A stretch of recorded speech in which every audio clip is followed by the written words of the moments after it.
You're listening to Crash FM, and all I can say is I have an awesome job. I crash in the sun, you crash in the traffic. I'm Stryker. Hang out with me for all the action. Yeah, we said we let it go, but we settled for the last. Couldn't let you want it though. Who am I to let you down? No, who am I to let you down? Down,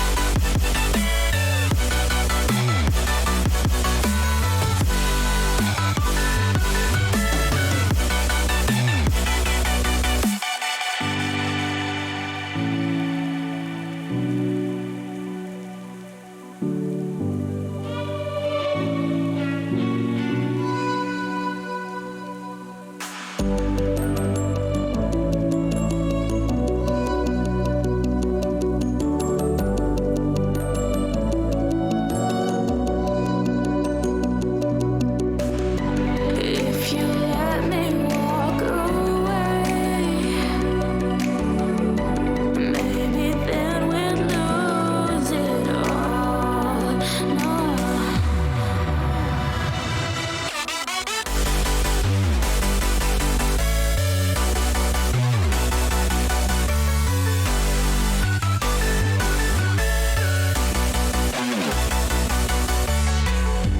Who am I to let you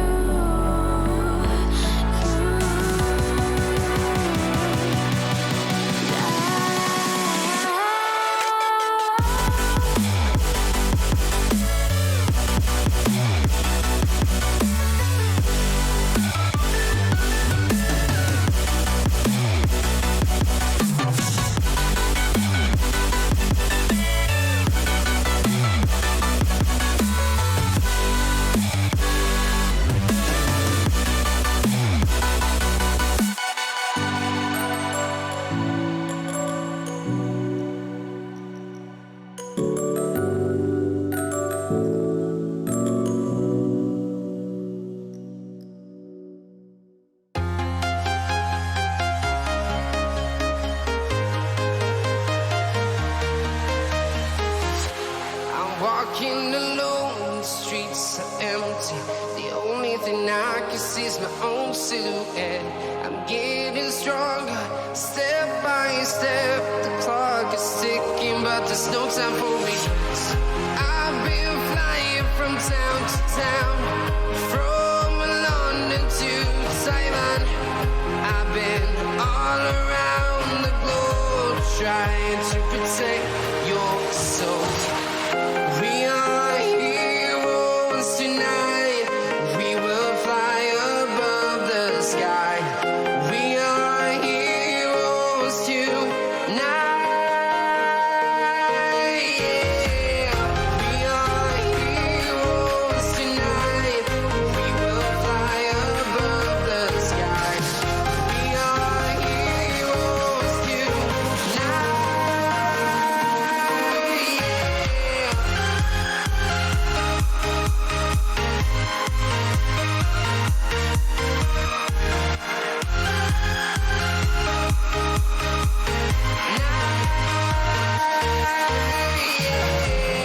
Feel like a dynamite, ready to explode right up in the sky. I need you to listen, I need you to hear, and don't show any fear. I've been flying from town to town, from London to Taiwan. I've been all around the globe, trying to protect your soul. We are heroes tonight. We will fly above the sky.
town, from London to Taiwan.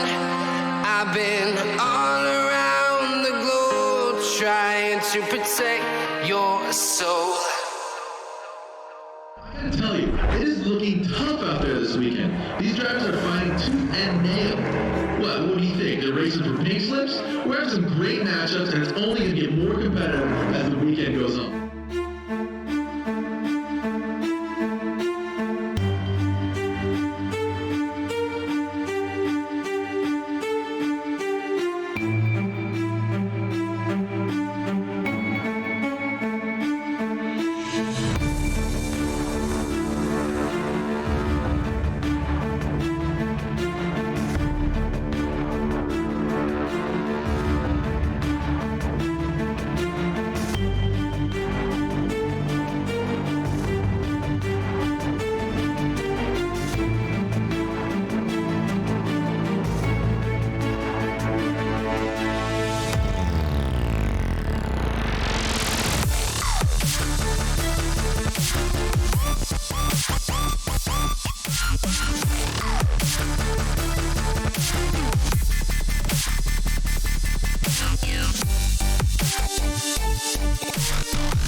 And then there were two. It all comes down to tonight and next Tuesday to determine the 21 drivers that will advance out of our iRacing Pro Series and into the 2021 iteration of the eNASCAR Coca-Cola iRacing Series. It is the Queen City Charlotte Motor Speedway, round 5 of 6 in 2020 for the Pro Series competitors, and we are live on Podium Esports to bring you all the action. Good evening, sim racing fans. Jacob Seelman joined by James Pike and Blake McCandless, Justin Prince down on pit road, and with as many storylines as we've got to follow, I'm just going to toss it right to my companions here and let them kind of break all this down. James Pike, I'll go to you first. I think one of the biggest things that we know we're going to watch tonight is those who were strong in the Coke Series earlier this year at Charlotte, likely to be strong again. I'm eyeing Nathan Lyon in that category. Lyon in particular jumps out as one who you have to watch tonight. He was runner-up in this race a year ago to John Gorlinski. He ran in second for a good chunk of the Coke Series race here in May with his then teammate at Roush Fenway Racing, Colin Keister, who's also in the field tonight. So it's rare that we have a race weekend where we have drivers that we know are larger Vegas favorites than you would normally see on a night like this, but Lyon and Keister stand out as two of the favorites and two drivers who definitely wouldn't mind picking up a few points either. Blake McCandless, I think when you go a little further into the chart is what have you done for me lately? We cannot at all look past the Elliott Sadler Esports drivers, considering they've won the last two races and they're looking for a hat trick tonight.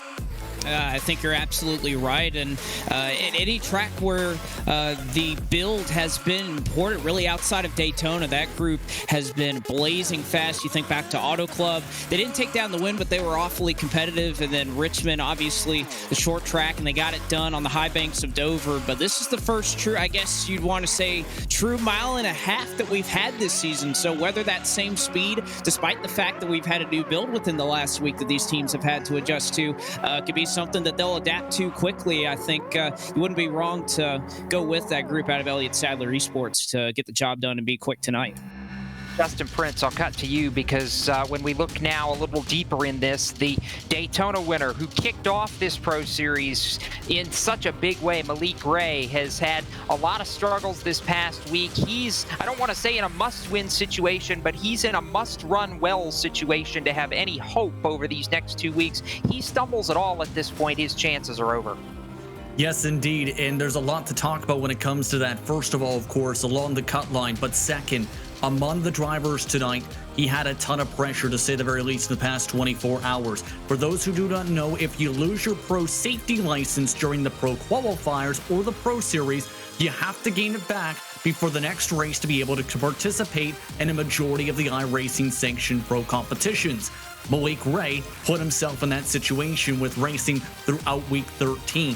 For 6 hours last night, he raced in C-Fixed, Grand National Series competition, as well as an A-Fixed racing at Atlanta Motor Speedway to rebuild up his iRating to be able to compete for tonight's race, then had to go to work all day in preparation for what has been a topsy-turvy day for him in Dead Zone Racing. Talking with a couple of their drivers, they were seeing him compete very competitively last night.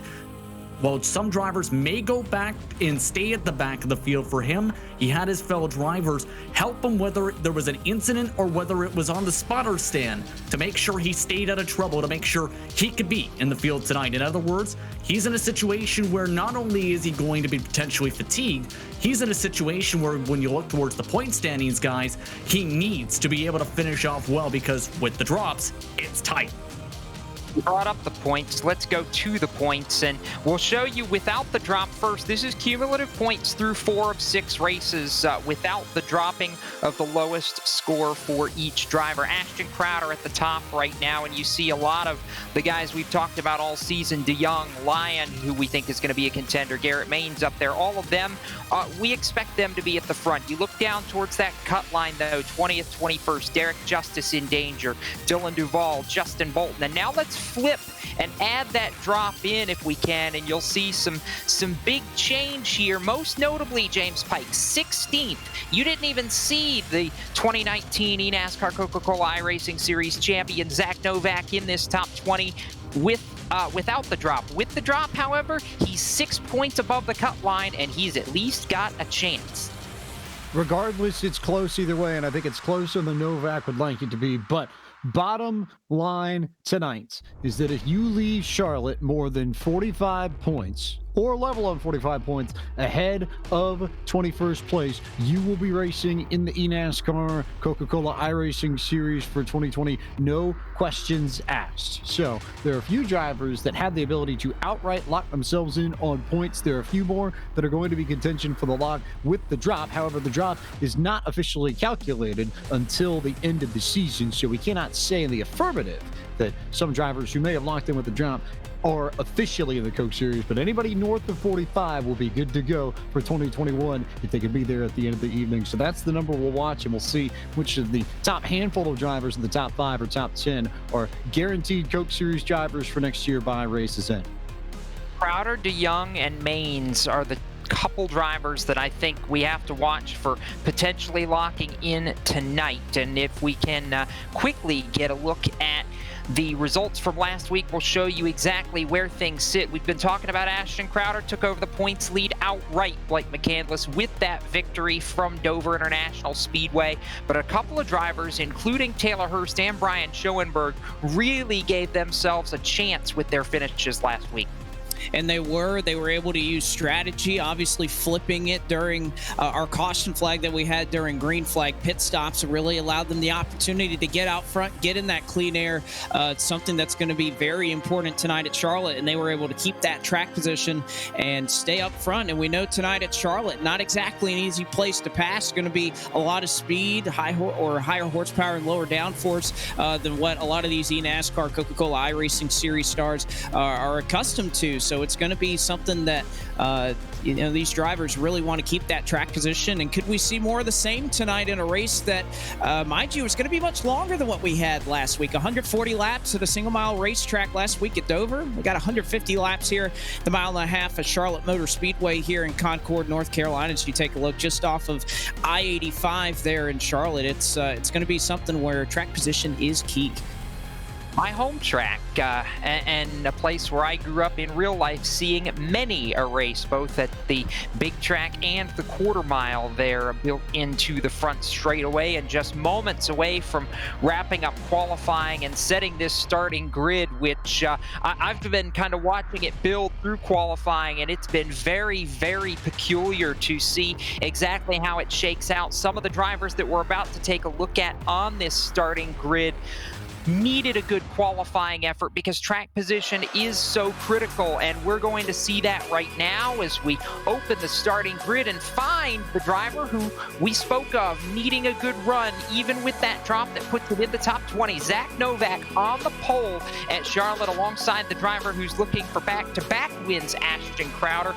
Colin Keister up there, we mentioned him as being a driver who could potentially have some speed due to his Coke experience. He starts outside row number 2. Another one of those Coke drivers in Justin Bolton outside of row number 3, starting 6th, a little deeper in that top 10. You've got Brian Schoenberg looking to build off that Dover run from last week, and Nathan Lyon, who would appear to be a favorite starting from inside the top 10. James?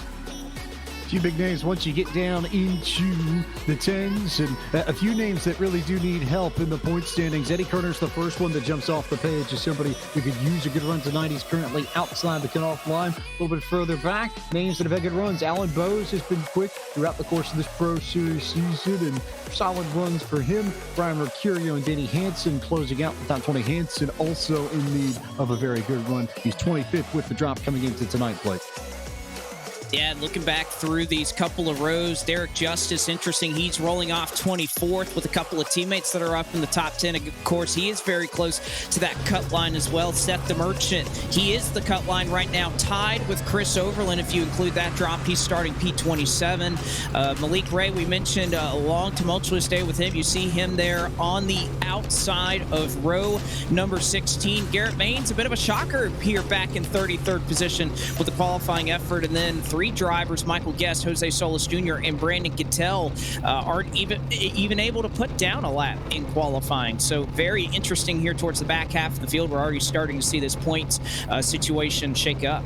Comfortable conditions in sim as we get set to go. 79 degrees air temperature, 85 degrees track temperature, 6 degrees on the wind speed meter as cars begin to pull off from the grid and get set to go. As Blake mentioned earlier, a long race tonight compared to what we had a week ago. 150 laps, 225 miles. Justin Prince, really quickly, any final thoughts from pit road before we go green? Expected to be potential two-stopper on the gas, but the main thing's going to be for many of these drivers tonight, the focus to get valuable points. Was talking with some of the drivers and crew chiefs over at LA Sauer Esports, for example. They feel a lot of the pressure has been taken off with them in good positions points-wise, especially with Crowder and when it comes to mains. The focus now goes to helping Vicente Salas tonight to make sure he can put himself in position to lock himself into the 2021 eNASCAR Coca-Cola iRacing Series grid. The main thing's going to be, though, tonight, guys, how the drivers react to a brand new build that came out just last week. It really changed how this track drives, especially with this type of car. Glad you're with us here on Podium Esports as the field works through turns 3 and 4 at America's home for racing. The iRacing pace car going to get ready to head to the safety of pit road, and the field going to be in the hands of the 2019 eNASCAR Coca-Cola iRacing Series champion, Zach Novak out front. He'll get on the gas, and we'll head to the green flag from Charlotte Motor Speedway. It is in the air. We are underway for 150 laps, and Novak with a big jump through the quad oval. He'll lead the field by 5 car lengths to turn 1. Novak got a good jump. Ashton Crowder did not. Crowder spun the tires on the outside lane on that initial start, and it backed up everybody in that outside row. So the 98 will ride in 4th after qualifying in 2nd. Meanwhile, Isaac Gann has jumped up to P2, and Zach Nichols now sits in P3. Big slice back in the middle of the pack. I think that was Nathan Lyon trying to make some moves early on. We're on board with Zach Nichols riding 3rd right now. He got a brilliant start, Blake McCandless, and is trying to chase down Isaac Gann for that runner-up spot. Behind about Crowder in 4th. It's a hornet's nest. And a hornet's nest here on the front straightaway as Vicente Salas went for a slide and stacked them all up around in the 12th position.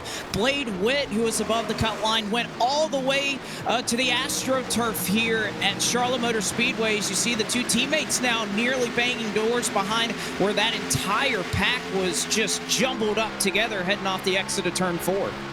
So it's already gotten scary for drivers who really needed good points runs tonight. James Spike Salas back to 13th all of a sudden around Mitchell DeYoung.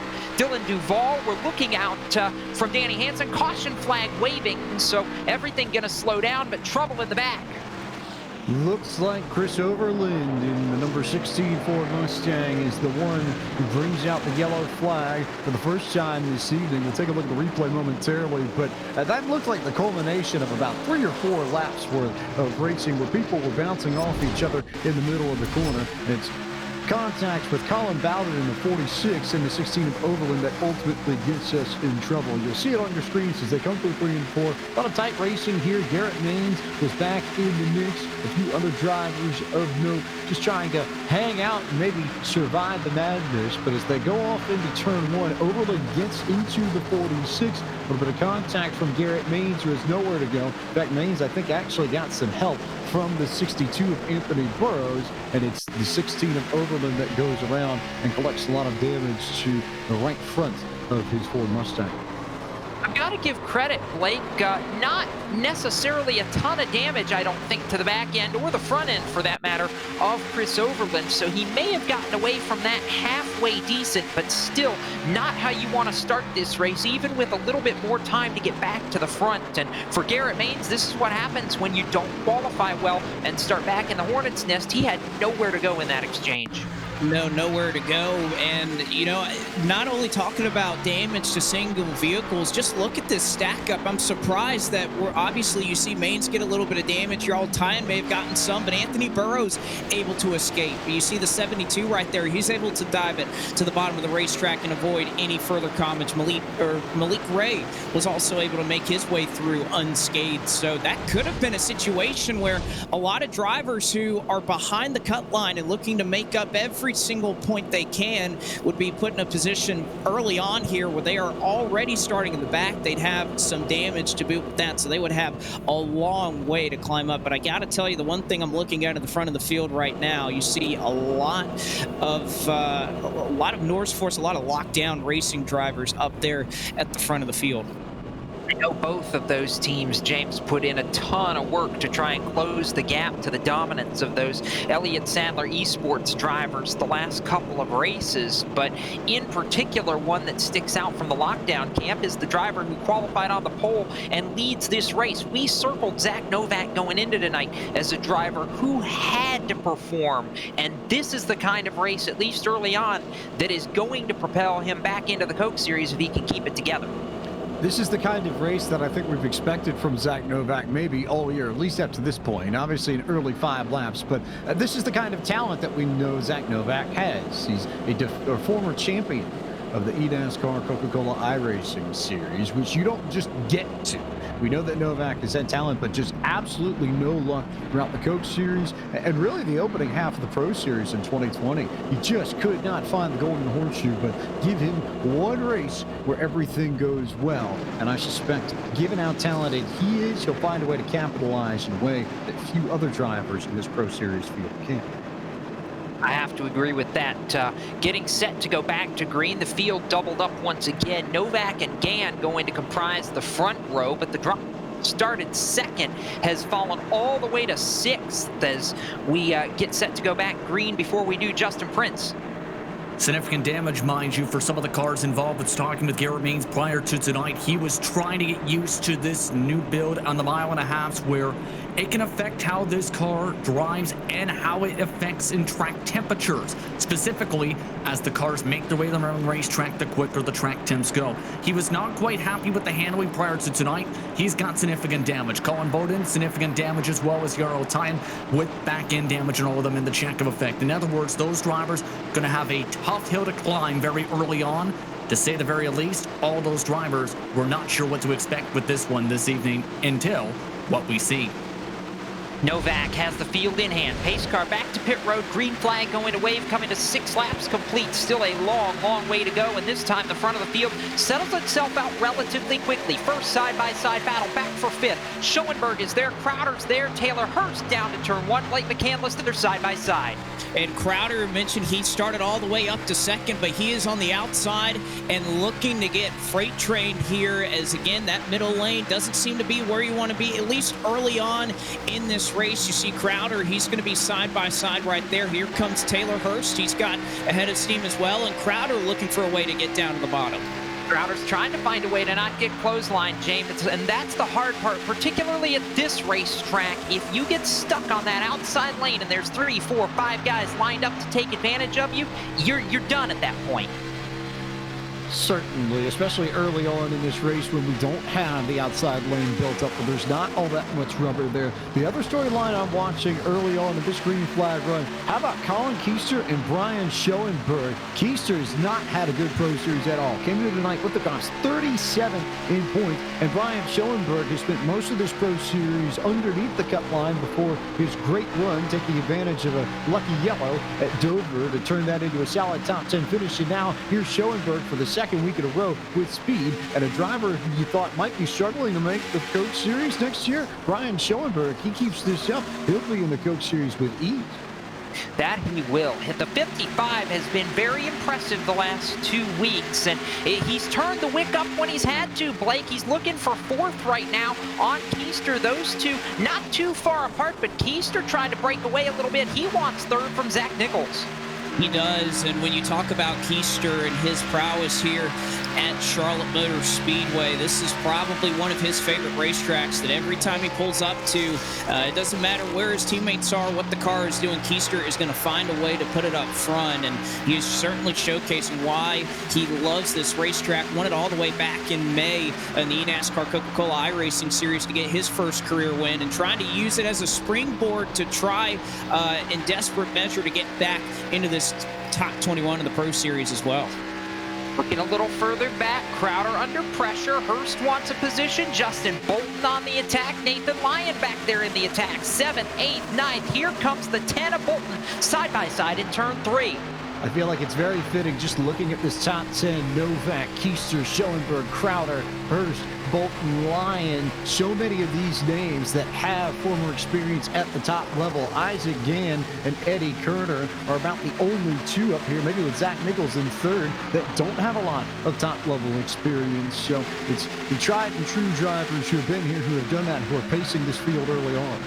You pace that back a little further. You've got Eric J. Smith in 12th, Dylan Duvall 14th, Danny Hansen 16th, among others who are towards the top half of the field. And Blake, I think we'd be remiss if we didn't give a call out to Eric J. Smith, running 12th right now. A solid run for him in this Pro Series. But if you look outside the virtual world, he had some big news just a couple of days ago. He has signed on and will be taking, we don't know which team yet, but he's taken an engineering position inside the NASCAR garage for 2021. Big, big, big step for the driver out of Joliet, Illinois. It certainly is. I tell you what, though, that is a job that is going to take up a lot of time. So for Eric J. Smith, may not have as much time in the sim rig to put forward to the 2021 Coach Series should he be able to qualify for it. But I think anybody knows working in NASCAR itself, working into the garage is not something to take lightly. So obviously we congratulate him on his real-world success and putting that education from UNC Charlotte to good use there as driver number 9. That he is right now. It's a bottle up. We're on board with Jake Matheson, who almost got into Ryan Doucette back around this battle in the midfield right now. Doucette is there. Matheson is there. It's around 19th place, and they are going at it in the middle of the pack, James Spike. Good stuff here for about maybe this and the next 15 cars behind to have bounced between being single file and 2 wide for the last 5 laps or so. But this group really stretches all the way up, maybe to about the top 10 with Justin Bolton, Eddie Kerner, all of these drivers in a line, which is a bit of a surprise when you consider that this Xfinity Series package has more horsepower and less downforce than the current Cup Series package. This package is designed so that drivers can spread out a little bit more. It's one of the, I guess, sort of side effects of the way these cars race, and yet we're still seeing them nose to tail some 15 laps in. That we are, and it's close at the front of the field as well. On board for a moment, getting a look off the hood of Matt Busa's number 34 machine, but there's the gap up front, only about 4 car lengths, less than 0.3 of a second between your leader, Zach Novak, who has paced all 16 laps completed so far, and Isaac Gann, who holds down the 2 spot. Colin Keister all of a sudden has jumped up to 3rd. Zach Nichols sits 4th, and Ashton Crowder has cracked the top 5. Brian Schoenberg 6th. Taylor Hurst rides in 7th. 8th to Nathan Lyon. Eddie Kerner 9th, and Justin Bolton in 10th. We're seeing it's been mostly a track position race to this juncture, Blake. It has been, and you know, we've mentioned, it seems like every track we go to, we talk about how important qualifying is, how important track position is. A little bit of a longer race here today, so it's not quite, I guess, on the top of the list as it was for a lot of drivers at the Monster Mile, but it just seems to be a thing that we come back to week after week after week, that this series, this field is so competitive, so close in the times. I mean, look at that long line of cars down the back straightaway. These are 40 of some of the best sim racers in the world, and I think this just goes to show you, even about 10 laps or so into this run that we're on, there's just not a lot of separation in this field. We talked about a lot of guys who feel like they have a lot of speed. They're fast, but they're not pulling away. That just goes to show you how competitive this field is, and really the only cars straggling along are those that took a fair amount of damage in that first wreck. Battle for the lead starting to shape up, James Pike. Colin Keister's worked his way to 2nd, and he is closing down on the race leader. It is about to be a battle of former eNASCAR Coca-Cola iRacing Series regulars. Novak has the lead, and Keister quickly tracking him down through the quad oval. The 17 is coming, and coming in a hurry. We cannot underscore the fact enough that Keister went to victory lane in the Coke Series back in May here in Charlotte. It was the longest race of the year. It was run under the evening lights in Concord, North Carolina, or at least the virtual Concord, North Carolina. So not quite the same track conditions, but in that sense, absolutely no surprise that Colin Keister is near the front, is making his charge. Last time by dead even just about with Novak on the lap counter. It was a 176 to a 190. This time by a 263 to a 286. So Novak 2/100ths of a second faster, but they are pretty much in a dead heat at the front. Talked about Eric J. Smith a little bit ago, Blake, and I have to say I'm impressed. It's been largely a track position race. The top 9 drivers in qualifying in some form or fashion occupy the top 9 spots on the racetrack right now, but Smith has come from 26th on the racetrack starting this race to 12th early on. That 9 car's got some speed. It seems like, though, he's finally reached the plateau where everybody ahead of him is about the same speed he is.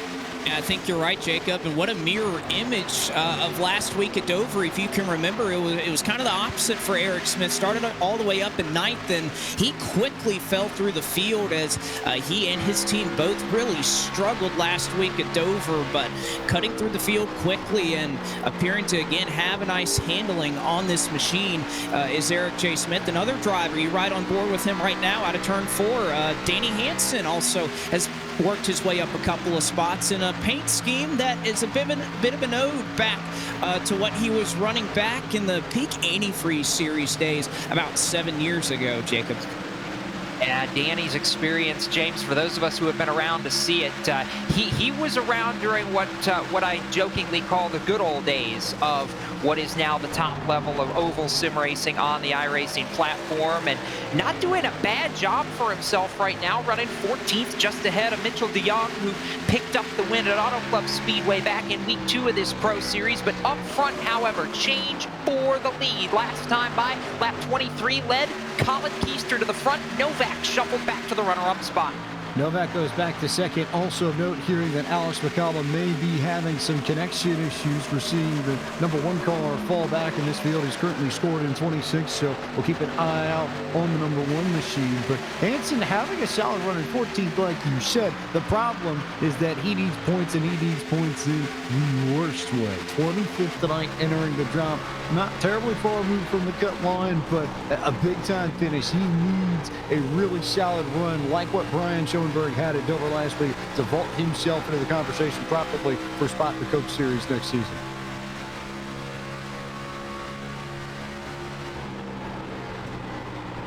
And a jump is on this for Alex McCallum when it comes to him right now in his situation. Right now, one of the main things with the trouble on that side is they didn't get a lot of time to test this week. Drivers like Garrett Lowe and several others in their partnership between Bobby DeOrange Legacy Esports and FSR, in turn, unfortunately did not lead to the amount of time and confidence in this car. They are getting the high side to work right now in this machine. That's the bright side. As he is starting to be able to pinch on down, that's one of the main things when it comes to this new build is dirty air is a factor after about 20 laps, and he's trying to use a different line to get clean air. That he is, as we continue to watch this battle shaking up through the field. Keister still leads. Novak has not let that 17 get too far away, but a lot of good battles, Blake, right now through this field as we go on board for Isaac Gann, who's just kind of, he's lurking. He's sitting third, just kind of watching these two Coke guys go at it a little bit, and I'd say waiting to take his turn, if you will. Well, hasn't that kind of been the story of his season, right? Just running in the top 5, not exactly up there leading laps, but just always hanging around in a series where you're taking about the top half of the field and moving forward. It's exactly what you need. Exactly what you need to be doing, putting yourself in a good position out front, not having to worry about track position like we've mentioned a couple of times, and even a couple spots back to him. I think we'd be remiss if we didn't mention Ashton Crowder, who just a little earlier was falling back a couple of spots, has slowly started to reel in these top 4 as well, and Crowder looking awfully sporty once again in the 98 Ford Mustang. Could we see a back-to-back performance and perhaps a 3? We go on board for a moment with Crowder as we continue to get a look there. He is really settled in nicely, James, I would say, but as we work lap 29, this is kind of playing out for him like we saw a couple of the races recently. He's just kind of sit there, bided his time, if you will, and then second half of the race is when that 98 really seems to come to life, as we've got a challenge for the lead. Novak coming back at Keister a little bit.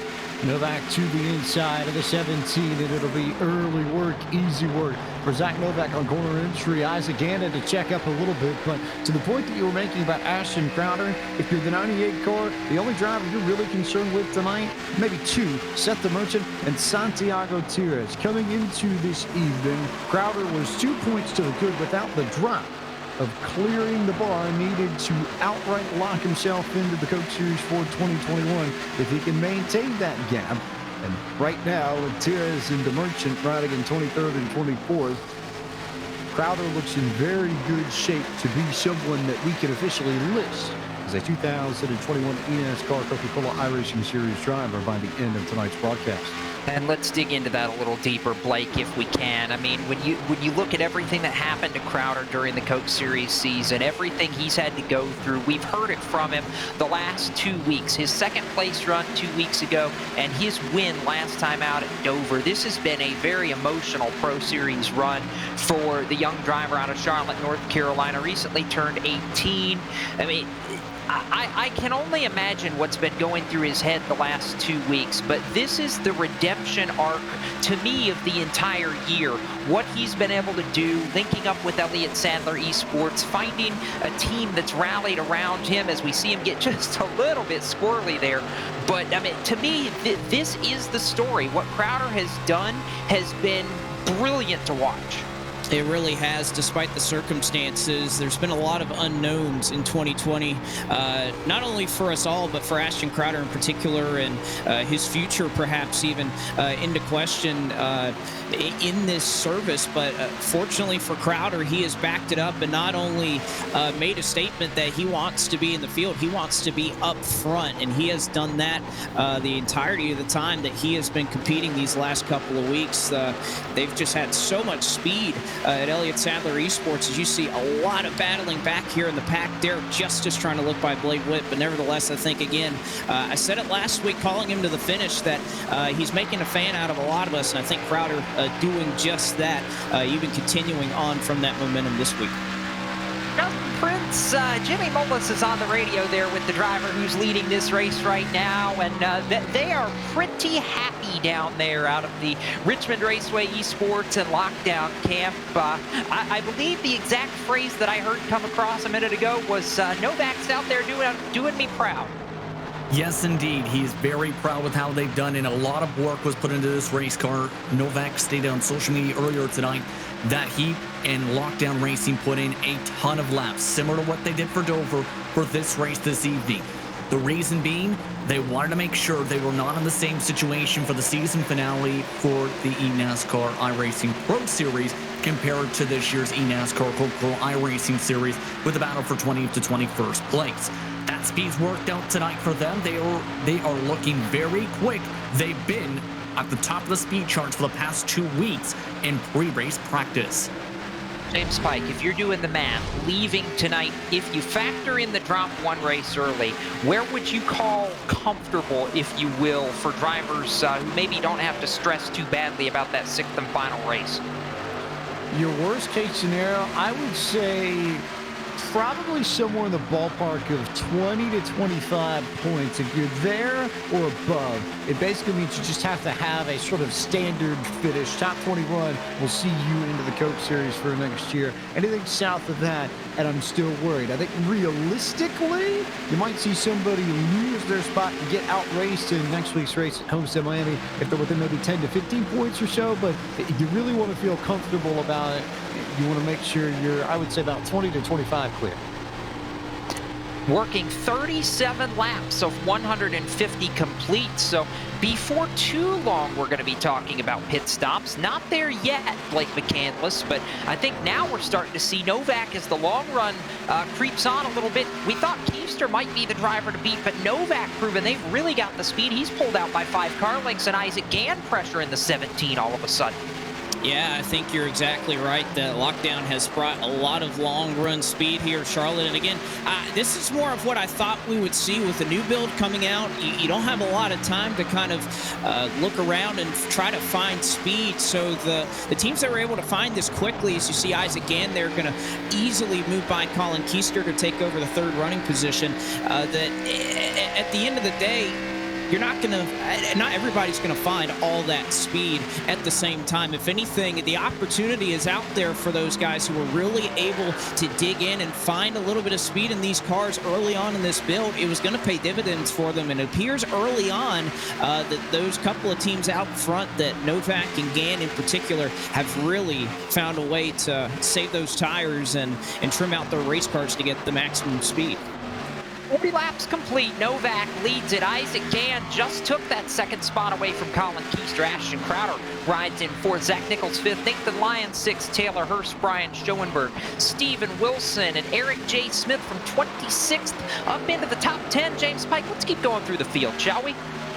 Justin Bolton in 11th and Eddie Kerner in the 12th spot as they stand. Mitchell DeYoung with just another one of those solid runs. Maybe not necessarily top 5 up near the front like he would want to be every week, but he's had Coke Series quality runs week in, week out. He's 13th Vicente Salas, part of that super quick Elliott Sadler Esports stable in 14th, 15th to the 77 of Ryan Doucette. North Force Racing's Derek Justice in 16th. Remember, he had that great run going at Dover before in the last lap incident. And he's a little bit more into the gun than I think he would like coming into tonight. Danny Hansen, we talked about earlier, he's 17th, 18th to the 44 of Ryan Mercurio.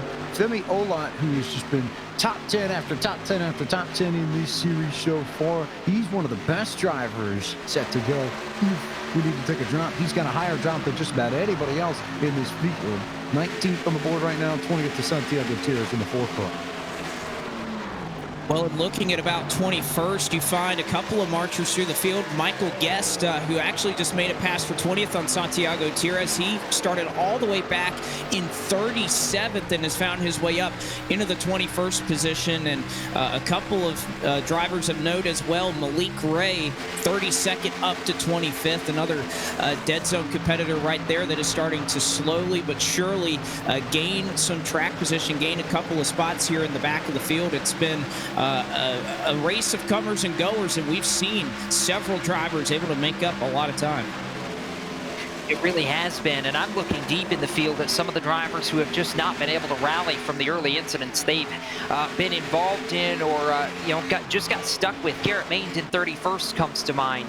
You look a little deeper, Dylan Duvall has fallen well back now, 33rd on the racetrack. Chris Overland 37th after being involved in that opening caution. So a lot of drivers who needed some speed and just have not had them. And Blake McCandless, Alan Bowes tagged the wall, as you noticed a few laps ago. He sits all the way at the tail of this field, was started in the top half, but rides last, 39th on the racetrack.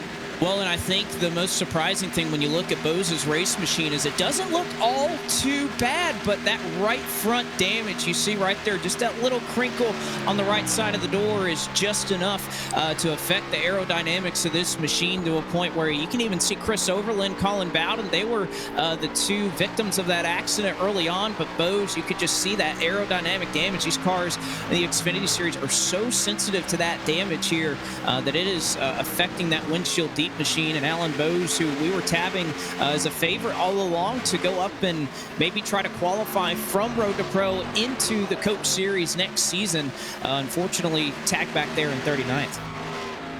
Closing in on the 1/3 mark of this race, James Pike. Finally, the front of the field has strung out. Biggest lead for Zach Novak we've seen all night. It's about 8 car lengths and maybe 2/3 of a second on the stopwatch between he and Isaac Gann. I just continue to be impressed by the Sunoco number 90 Toyota Camry as he is slowly but surely inched away.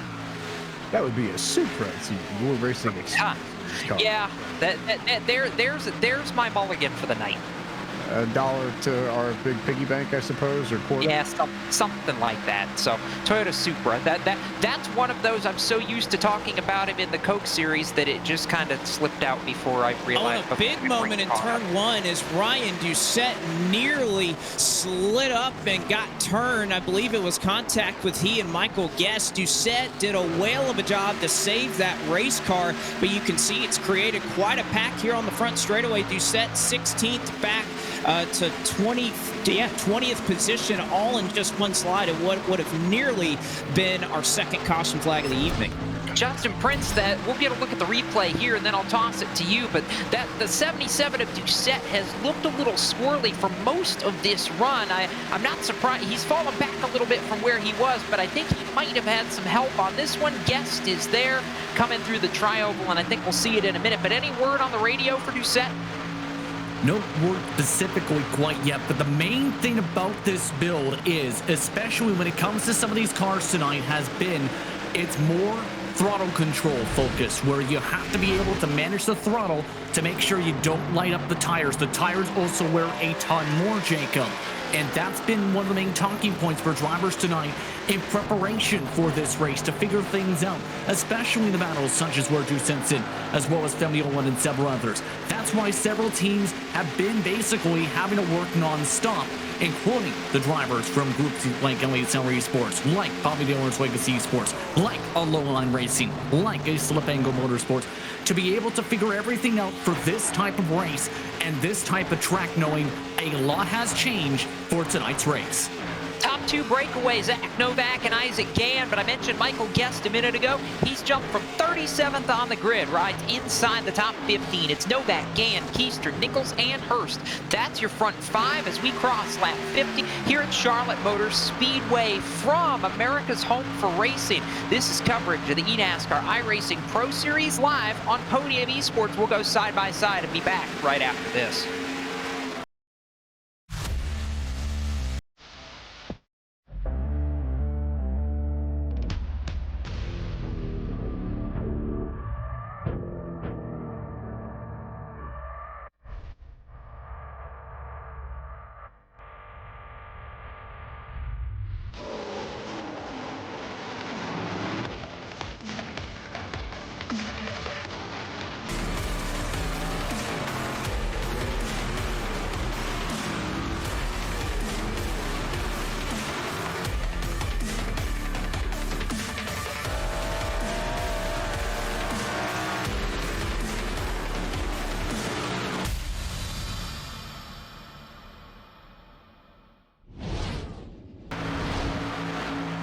Welcome back to the eNASCAR iRacing Pro Series on Podium Esports. Just past 1/3 distance, 53 of 150 lap speed work. Jacob Seelman, James Pike, Blake McCandless, Justin Prince down on the pit lane, and Ryan Bauer in the production trailer. Battle for the lead is heating up. That's on your screen. Zach Novak versus Isaac Gann, who's chasing for the top spot. However, Justin Prince pit stops, at least some of them, began while we were away at commercial break and included Ashton Crowder and Eddie Kerner. Yes, indeed. Vicente Salas among those drivers as well, who's looking for a 21st or better tonight, him and his camp, feeling that there was no pressure at all on his side of the garage. Right now, he's been running around that mid-pack above his goal. For other drivers, such as Blade Witt, it's been some struggles throughout the race to try and keep up with some of the groupings. They've made some adjustments throughout their pit stops. Some of the race leaders expected to come in this time. Donovan Strauss, Jarl Tyen also expected to come in. Among the several others, Stephen Wilson also ducking his way in this time by from Total Advantage. Stephen Wilson, another one of those drivers on the bubble who really needed a good run. I think Danny Hansen maybe getting ready if he's not just come down pit road as well. So, yep, Stephen Wilson, Danny Hansen cycling through here, and we see a couple more. I just saw Jarl Tyen jump to the pit lane as well, Blake McCandless. So, before long, we're going to see these leaders in Novak and Gann make the jump to pit lane for stops. It's just a matter of when that happens, and we see Isaac Gann bail out right now. Well, and I think this is a play here by Isaac Gann. He didn't exactly come over and let anybody know he was pitting, so he's trying to get that lap advantage on Zach Novak and cycle out to where he gets the track position. And, of course, we mentioned clean air is a bigger deal in this build, so Gann trying to pull some strategy here over on Zach Novak. I believe we'll see that 90 come down pit road this time. In the 90, he starts to slow up, get it down to pit road speed, and Zach Novak will make his way onto the pit lane this time by. Turn the lead over, I believe, to Taylor Hurst if Hurst doesn't follow him down pit road, and it'll actually be Nathan Lyon who jumps up to the top spot in that 47. We see Ashton Crowder go around the outside. Crowder's already pitted here, James, so this is going to be very interesting to see how it all cycles out. Lyon with the lead, and we talked about him at the very beginning of tonight's broadcast. Hasn't necessarily had the race-winning pace that we suspected the 47 might, but he's been a top 10 car for a good chunk of the evening and has had solid pace. And at this point, when you're looking at the ultimate goal, solid pace would do it well for Nathan Lyon. Came into tonight tied for second in points with Mitchell DeYoung. So another top 10 run. Even if it's not quite the win that he wants, I don't think Lyon would complain. Biggest key though is just to make sure he doesn't slide through the pit box on this first pit stop of the night. Here's the move, Blake McCandless. We just saw it live. Isaac Gann blasted past Zach Novak, and I would believe almost a straightaway, I think he put on him right there. The brilliant pit sequence by Isaac Gann is likely going to put him into the lead of this race when it's all over. And that is exactly right. Looking at the timing and scoring, it looks like it's about 4 seconds, and you know that all of that was not made up on one lap. Up on the racetrack, Michael Corellia just had big issues from about 8th place. I think he's since made it to pit road. Justin Prince, could you see anything from where you were at? It was pretty chaotic, to say the least, trying to send it in as hard as he could on the brakes, and you'll see it on podium right now, where he tried to go in as late as he could and clipped the apron a touch bit and locked up the brakes, spun it to the left of the racetrack, hit the inside commitment cone, and slammed the touch bit of the inside safer barrier. That potentially may be a possible speeding and cost him a ton of time. He was running around the mid-pack in this race and was having a clean one in a race he desperately needed before that. Can't have those mistakes if you want to have a prayer to advance, James Pike. That is the last thing Michael Guerrilla wanted to see. That may be the nail in the coffin that eliminates him from any shot of making the Coke Series. 34th in points coming into tonight with the drop. It was not a pretty picture for Guerrilla before this evening. He is now scored in 38th, and it would just about indeed keep him at bay and knock him out of Coke Series contention for 2020. Wouldn't quite completely rule it out, but he would need a very big miracle if this is how it holds. So biggest thing I think that Guerrilla can hope for is a yellow flag at this stage, just to get himself back sorted out and back near everybody. As this starts to cycle through, Blake, Ashton Crowder, who was the one that really started this cycle of green flag pit stops, may come out with the lead here, but Isaac Gann's going to have 5 or 6 lap fresher tires if my math is right. He's only 1.7 seconds back of Crowder on the racetrack. Well, and just about 2 laps ago, that was about 2.2 seconds. So I think that Gann, the math eventually works out to where he may be able to chase down Ashton Crowder with that tire advantage that he possesses. But remember last week at Dover, we saw that some guys that stayed out under green flag pit stops and ended up working out in their favor. Brandon Cattell, Anthony Burrows, Garrett Baines, they're all throwing their cards in this basket to try and stay out and get that caution amongst green flag pit stops. It looks like they only have a couple more laps before they'll have to come down pit road and put that strategy to a rest, though. So as it sits, your net leader is Ashton Crowder, who rides 5th. We mentioned 4 drivers: Cattell, Anthony Burrows, Garrett Baines, Colin Bowden, who have yet to pit. Justin Prince, realistically, how far can they go if they stretch it all the way to the limit? Approximately 64 to 65 laps is the expected pit stop stretch, give or take a couple laps on that mark. Most drivers have hit those marks in the past. The difficult part is going to be trying to plan out when you come in, because as many people know, the importance of trying to go with an undercut with this new adjustment to the build and the cars themselves on the surface is very powerful. The main thing is, though, how big of an undercut you can get and how much speed on the long run you have. That's going to be one of the talking points for some of the drivers. Trouble down the back straightaway, guys, I think, though.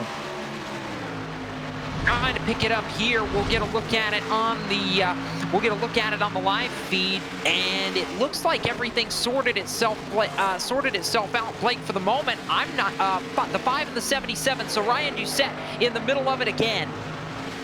Ryan Doucette, it has not gone his way, but he was able to escape out of it for the most part as the 5, and actually, yeah, it was them getting together as Doucette tried to pass him on the apron. They touch and somehow were able to sort it out, but that was nearly an incident where Femi Ola looked like Doucette went below the apron. He thought he had the position. Olot went to throw the block, and that was almost catastrophic. And again, Olot, for a driver, doesn't have the performance tonight, but is up above the cut line. So the last thing you'd want if you're the 5 is to go spinning off of somebody's nose. Getting a look at it right here. Definitely a bump, and Doucette down under the apron and came up into the 5 of Femi Olot, who then wisely let him go. James Pike, that almost looks like a case of maybe where we're missing a piece to this, and tempers started flaring. It's an interesting thought. Haven't necessarily seen anything between Doucette and Olot over the course of this Pro Series that would suggest there might be a few tempers, but in either case, I don't know if it'll matter all that much. Olot can take a hit here. Remember, he came into tonight with an incredibly high drop. Push comes to shove, his worst finish picked up 20 points at Richmond and Dover. So one of the two is going to end up being his drop. But even then, that was only a 22nd place finish. So right now, this race would be his drop. But Olot has more breathing room than just about anybody else in this field. It's one of the highest drop numbers we've seen throughout this Pro Series grid. So if anybody can afford to have a bad night, the 5 car probably is near the top of the list. Working 68 laps right now, and everything has finally cycled out. We didn't necessarily call attention to it, Blake, but Isaac Gann's fresher tires by about 5 laps have since put him in front of Ashton Crowder, and he continues to pull away, leads by a 1.5 seconds now. And the driver who dominated the first stint of this race, Zach Novak, back in 6th all of a sudden. Yeah, and I am just marveling at the amazing pit road sequence that obviously Gann was going to gain a little bit of time, right? He was going to get about 2 seconds worth on just 1 lap of fresher tires. That's how much of a difference it can make. But the amount of time that he got off of pit road, just getting in, getting off, driving on the apron 1 and 2, all those things cycle up to making your green flag pit sequence, and I just can't believe the difference that Gann has on Novak. Now, granted, Novak is a bit faster right now. He does have a 1 lap advantage on the tires, so it's about a 1.5 tenths or so per lap that, at least at the moment, he is besting Isaac Gann. But with how important clean air is tonight, I think that shortcut by Isaac Gann could help him out. Call out to Malik Gray, by the way. We just saw him on the podium cameras, and maybe we can pull back to the 51 for a moment. Started 32nd, really needs a good run tonight. Finds himself in the top half of the field all of a sudden. James Pike up to 18th. We're not quite to the halfway point, but he's tracking in and moving himself a little bit closer to that 21st place cut line. He was 10 points out coming into tonight. As it sits, only 7 points back of the cut line and looking for another spot here on Anthony Burrows. If there's one thing that I've learned about Malik Gray in the time that I've watched him compete across all sorts of different series in iRacing, it's that when he is incredibly motivated and when there is a drive underneath the 51, when his emotions are all charged up, that's usually when you see Malik go. And when he performs at that level, there are few people in the sim that can touch him. He's sort of been backed into a corner. We talked about the whole safety rating issue that he tweeted about over the weekend, and then stayed up all night last night to rectify so that he can be here and compete in tonight's race. And I feel like this is just a continuation of the fire that was lit under the 51 as his back was pressed against the wall. Solid long run speed and a solid pit stop from Malik Gray. 37.4 seconds all told between the time on pit road and pit stop, for the faster times in the field. And I think part of the reason why he's charged from 32nd to 17th in the opening half of this race. And I should correct myself, by the way, the 72 that Malik Gray just got around Michael Gonzalez, actually, who has had a nice race in his own right, 35th to 18th, as it sits 2 laps away from halfway. And the front of this field is starting to get a little bit interesting again. Ashton Crowder had that runner-up spot for a while, but we're seeing his little bit older tires come back to bite him. Colin Keister just had a look underneath. Zach Nichols is right there, and Steven Wilson not too far behind. Nichols is going to have a go at Keister here in turn 3. Well, and Nichols on 3 lap better tires than Keister. Keister nearly turns him as he was just trying to get back in line. But also Keister was catching Crowder, who, again, both of these drivers have a bit of a fresher advantage on here. So I think Keister just going to try to use Zach Nichols, who is quite a bit faster there. You'll see him sail off into the corner. But Keister wants to be there to try to get under Ashton Crowder, but unfortunately may not happen for him. He's got fresher tires behind him once again in the form of Steven Wilson, a driver we haven't mentioned much tonight. No, we haven't, but we'll get a chance to mention Wilson as well as the rest of this field coming to the halfway point of this race. 75 laps complete, 75 to go, and that means it's time to bring you the iRacing Midway Race Break, brought to you by iRacing, the world's premier online racing game. iRacing puts you in the driver's seat to experience today's newest form of competitive motorsport, virtual racing, all from your home PC. Race virtually in cars including Australian Supercars, IndyCar, IMSA, sports cars, NASCAR, the World of Outlaws, and more. As we sit, Isaac Gann with a 2.6-second advantage over Zach Novak, running second after starting on the pole. Ashton Crowder trying to fend off the hounds for third. Zach Nichols, Colin Keister, the front five. Then it's Steven Wilson, as mentioned a moment ago. Taylor Hurst, Justin Bolton rides in the 8th spot. Brian Schoenberg 9th, and another call to Eric Smith. James Pike 26th, and still after pit stops holding the spot in the top 10. Nathan Lyon currently scored in the 11th spot, 12th to the number 12 of Mitchell DeYoung for VRS Car and the Sim Sport. Vicente Salas of Elliott Sadler Esports is in the 13th spot, 14th belongs to the 33 of Michael Guest. Derek Justice for North Forest Racing running in 15th, 16th belongs to the number 19 of Eddie Kerner. Malik Ray 32nd to 17th still. He's held since we had that report in a few laps ago. Michael Gonzalez in the 72 just got passed by Ryan Doucette. So Doucette to 18, Gonzalez to 19. Santiago Tires, Blake Cameron rounds out in top 20. Jake Matheson runs in the 21st position. 22nd goes to Alex McCollum. 23rd, right on the cut line. He needs to move forward a couple of positions to best his effort. That's Seth the Merchant in 23rd. 24th goes to Danny Hansen. Running in 25th is Brian Mercurio. 26th to Blade Witt. 27th, and actually making the pass for 26 right now, is Femi Olot. 28th goes to Donovan Strauss. 29th, after that issue, was Michael Griglia. And, of course, in 30th is Chris Overland. Pick up the final 9 and then go to this furious battle for the runner-up spot right now. 31st is, moving up to 30th just now is Jarl Tyen.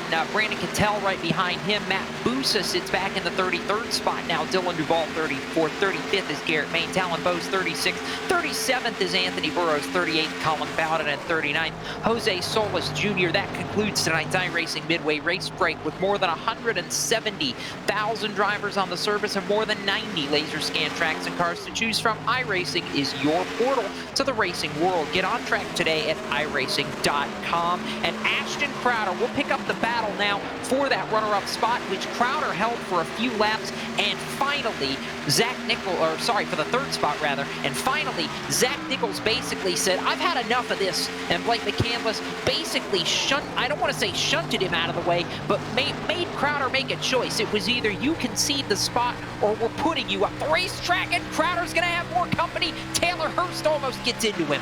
Taylor Hurst almost did the exact same thing.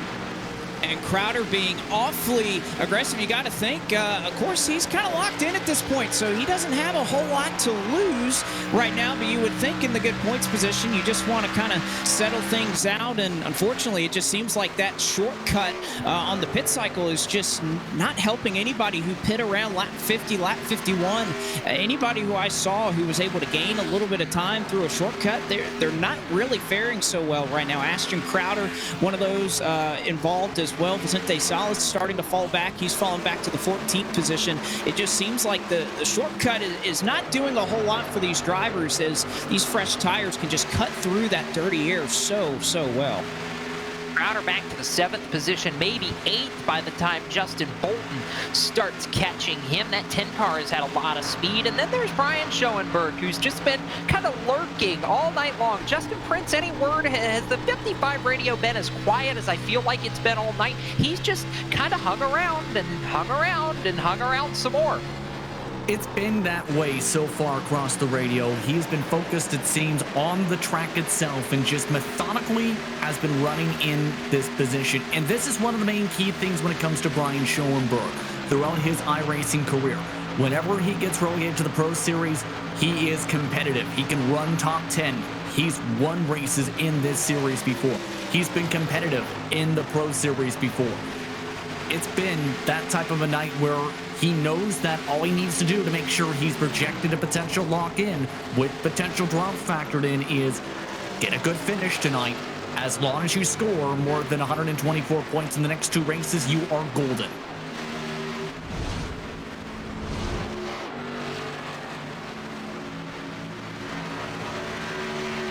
cycling through 66 laps to go now, and easily, James Pike, the biggest lead that we've seen out of anybody all night long. I'm impressed that Isaac Gann has stayed that far gone, 2.5 seconds clear of Zach Novak. This double deuce looks like a driver that can continue to just go out and win, not just win this race, but commandingly win this race. And he's gotten better with every single race in this Pro Series. Got caught in one of the wrecks at Daytona, but it culminated last week at Dover with a third-place run, and now he's got the top spot and may well have the fastest car in this field. Isaac Gann has figured this car out as this Pro Series has progressed, and a win tonight might just put him on the edge of officially clinching a Coke Series spot regardless of the drop. He may well clinch it if you look at the drops included, but it's that 45-point cutoff that we're looking at coming into this evening.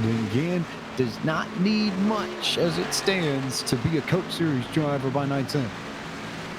I have to agree with that, Blake. I mean, this is a performance that is worthy of the Coke Series. When you're talking about a driver just going out and putting it to him, or as we say down south, taking it to the woodshed, Isaac Gann is just flat driving away. We've got one more pit stop to go, and he continues to extend the lead. It's almost 3 seconds now. And, something doesn't surprise me about what Isaac Gann is being able to put together. I know coming into this race, it was going to be the one thing with a new build, who is going to figure it out the fastest, who's going to put in the time, who's going to put in the effort to find that little bit of speed that is going to give you such an advantage over the rest of the field, who is still just kind of throwing darts at a dartboard, trying to find that target. But Isaac Gann has been working hard this week. I talked to him a little bit before we got going here in this race. And for somebody who's not usually very confident or overconfident, he was very, very sure of himself that he was going to come out and have a solid run tonight. But even I don't think he could have predicted the performance that he's putting on right now. And again, in a situation where he is easily going to lock himself up a Coke Series berth tonight. So those teams out there, that draft that's coming up in a little bit, you may want to take note of this 20 driver in the 22. I'll give a call out, by the way, before we go to Justin Prince on pit road. Richmond Raceway's Brandon Brown giving a call out to the B cars, or this Xfinity car, that it's putting on an entertaining race. I'm sure he's not biased at all, considering his driver is running in the runner-up spot. Justin Prince, you've got a couple on pit road in front of you. Yes, Y'all Ty, and the first of the drivers to come down for their final scheduled stops at the top of the fuel window, going for a massive undercut. Remember, was involved in that early crash with the back damage to his race car. Tensions have also been building up, meanwhile, on the radio of note, specifically around Chris Oberlin and Garrett Maines, where they have had exchanged words over the radio and exchanged bumpers. Same thing happened when it comes to Maines battling with Dylan Duval a little while ago. So tensions are starting to build up in the 30s, where drivers are in desperate and dire situations in some cases. Maines isn't in such a dire situation, Blake McCandless. He just, he's so competitive, hyper-competitive, he doesn't want to have a bad race. And you're exactly right. And again, he's done so well. He's built himself up enough of a cushion to lock himself in to the Coke Series next season. So obviously you want to take everything and learn from it as much as you can, even an experience like this. And I think that's exactly what Maines can do right now, is try to kind of get a little bit of a test run. You're not going to have everything go your way when you get to the Coke Series next season. Why not try to just get everything you can out of these races? Maybe try something a little bit different on strategy, maybe staying out. Take something out of this race, because you and I well know these drivers are always looking for an area to improve and learn something new. This is an opportunity for Maines to do that without having to worry about the points implications of it. The points implications, I don't feel like, other than maybe at the midway race break, James Pike, I don't feel like we've talked about Michael Guest all night and just how impressive his run has been. 37th on the racetrack, or on the qualifying grid, to 12th, as we're seeing more drivers start to think about their final pit stops. Novak's been over the radio the last couple laps. I believe he may come before too long, but Guest in that 33 has been quietly very, very, very, very good tonight.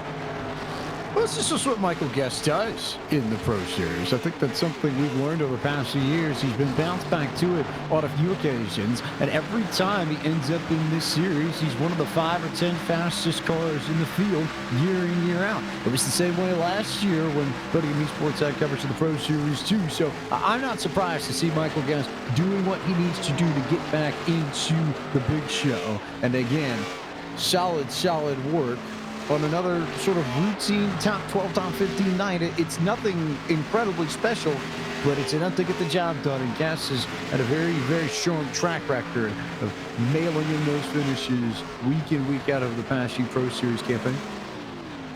He has, closing in on 50 laps to go and what will be a final set of pit stops. Ashton Crowder settled himself out in the 7th position. After falling back a little bit from that runner-up spot, he's at least stabilized Blake McCandless, as have, I feel like, really most of this top 10. This top 10 hasn't changed a whole lot from the start of the race to where it is right now, save for a guy like Steven Wilson, who's climbed from 12th on the outside of row number 6 inside that top 10.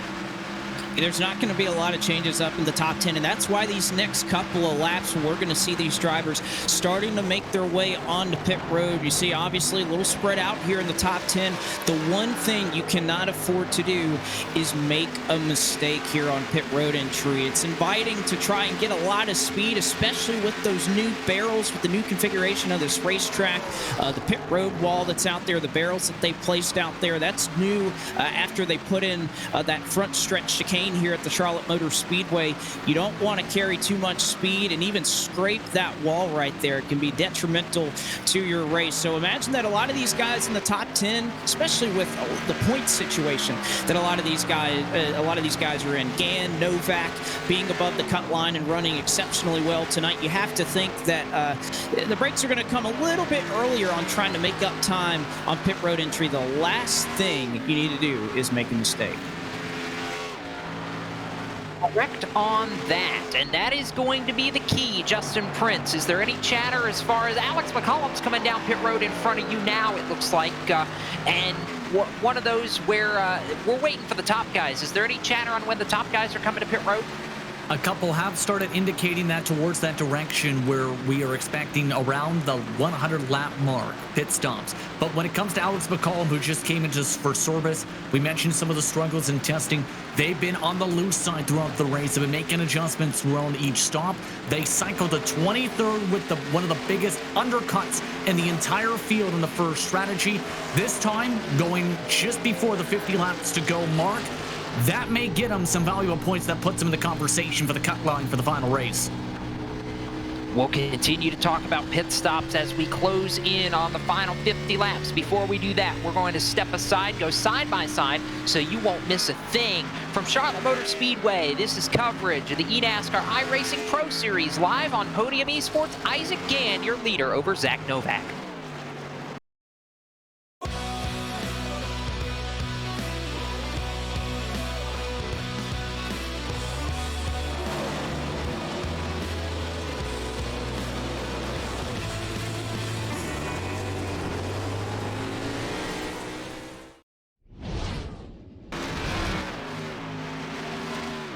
Welcome back to America's home for racing, Charlotte Motor Speedway, and coverage of the penultimate race of the eNASCAR iRacing Pro Series from Charlotte Motor Speedway. Jacob Seelman, James Pike, Blake McCandless on the call, with Justin Prince down on pit road and Ryan Bauer in the production trailer tonight as we continue to close in on the conclusion of this 150-lap race. And Isaac Gann now out to more than 3 seconds over Zach Novak, but it's been very, very comfortable, James Pike, for the most part, for really the top 10. I mean, we've not seen a lot of change. It's been largely a track position race, and these pit stops, or the first cycle of pit stops, was where we saw the most change. I anticipate we're going to see that again in this final round of pit stops in just a couple of laps. Isaac Gann is Isaac gone from the rest of this field. 3 seconds now, the lead he's got over Zach Novak is seeing a lot of hashtag Gann the man in chat. So a lot of support for the number 22 tonight over the course of the broadcast. Solid runs, though. Yeah, everybody in the top 5 has had consistent speed, has been there, has belonged. And maybe the biggest run of all, a name that we've not talked about much. How about the 10 machine of Justin Bolton out of the Stuart Haas Esports camp? Another one of those drivers who could have used a solid run, was near the cut line, came into tonight 15th with the drop, and was just on the outside looking in. He comes down pit road, but that 10 car has had a good run tonight when, and you could argue, he definitely could have used one, maybe not desperately so like some of the other drivers in this field, but a solid run like this tonight won't hurt his campaign in 21 Coke Series. Not at all. Bolton comes down pit road. He brought Eric J. Smith with him, and Ashton Crowder as well pitted a moment ago. We're waiting on the leaders. Isaac Gann, Zach Novak, Zach Nichols. Right now, your front 3, Blake McCandless, as we try to shuffle this out. I mean, they're pretty spaced out. We can't anticipate any sort of major position changes there. We just want to know when they're coming, as there's some big lockups onto pit road right here. Everybody trying to get every ounce of speed that they can getting onto pit road here. You see, oh, that's Donovan Strauss, who gets within a couple of feet of the pit road barrels. But for the large part out front, with the gap we've seen between these drivers, I don't imagine it's really just going to be a cat and mouse game with some of these guys. Obviously, if I'm Isaac Gann, I sport a 3-second lead over Zach Novak. The last thing I'm going to do is pit in a position where I could potentially get trapped a lap down, or pit before Zach Novak. So I think that's what a lot of these guys are looking behind them at about a 2.5-second gap and saying, okay, the lap after they pit, I'm also going to come down pit road. And I think that's just going to be the way things work here. Novak going to continue to stay out on the racetrack. And again, I'd imagine that that's going to be, with what we've seen with these undercuts, they haven't exactly worked out for a lot of these drivers. So they're just going to stay out as long as possible, ensure that they don't have a Dover situation as Matheson is around and the caution is out, and that's exactly why you didn't want to pit. Oh boy, we saw it on the pit cam right there. Jake Matheson, a long, smoky slide off turn 4 and into the quad oval, and that right there is going to absolutely turn this race on its head. Here's a look at the replay. Ashton Crowder looking underneath the 52. Matheson is there, and we may get most of the lap prior here. So we'll take a look and watch this battle. Crowder had just gotten by the 52 of Matheson, so he's falling back, and we'll get a good look at it, James Pike, but I almost wonder if Matheson was just going to pit and maybe committed too late. He didn't commit too late. The problem is that they were 3 wide behind the 52. And you want to watch Malik Ray in the 51 just behind all of this. He backs out of it as Eric Smith and Justin Bolton charge beyond him. I almost wonder if Malik saw what was about to happen, because 3 wide coming out of turn 4 at Charlotte we know does not work. So Smith runs over the 52 of Matheson, bounces up into Justin Bolton, who we had just talked about having such a good run, and all of a sudden the bad luck strikes the 10 machine, and Eric Smith with a tremendous amount of damage to the wall. But I wonder if we get on board with Malik Ray just to see what the 51 saw. I really want to see why he bounced out and how nuts it was from his perspective. Well, we'll try and get the onboard shot in a minute. Right now, I want to go to pit road. Justin Prince, we'll go back to the live shot. Leaders are on pit road in front of you. Believe it or not, Michael Garolia just prior to that incident was saying, can we throw a water bottle out the window trying to get a timely caution? Guess what? He just got the timely caution. Tempers have also been flaring on the radio for obvious reasons. With the pit call, it came in the prior corner over the radio. Eric Smith, the only driver not able to check up in time for that situation. Several drivers now in the lead lap able to come in. Gann, Novak, Nichols, Wilson, Lyon, Schoenberg among the drivers. Everybody 18th on back, though, is pinned a lap down and will likely have to take away the result of that caution flag, guys. What a huge one. I've watched the replay back a couple of times, Blake McCandless, and maybe we can get another look at it. But I'm really, really struggling with this one, especially for somebody who's had the Coke experience the last couple years that Eric J. Smith has had. I mean, it's not just that he didn't get checked up in time. I'm struggling with it because I don't have the telemetry in front of me, but at least from the camera angle we had, it almost looked like he never even got to the brakes.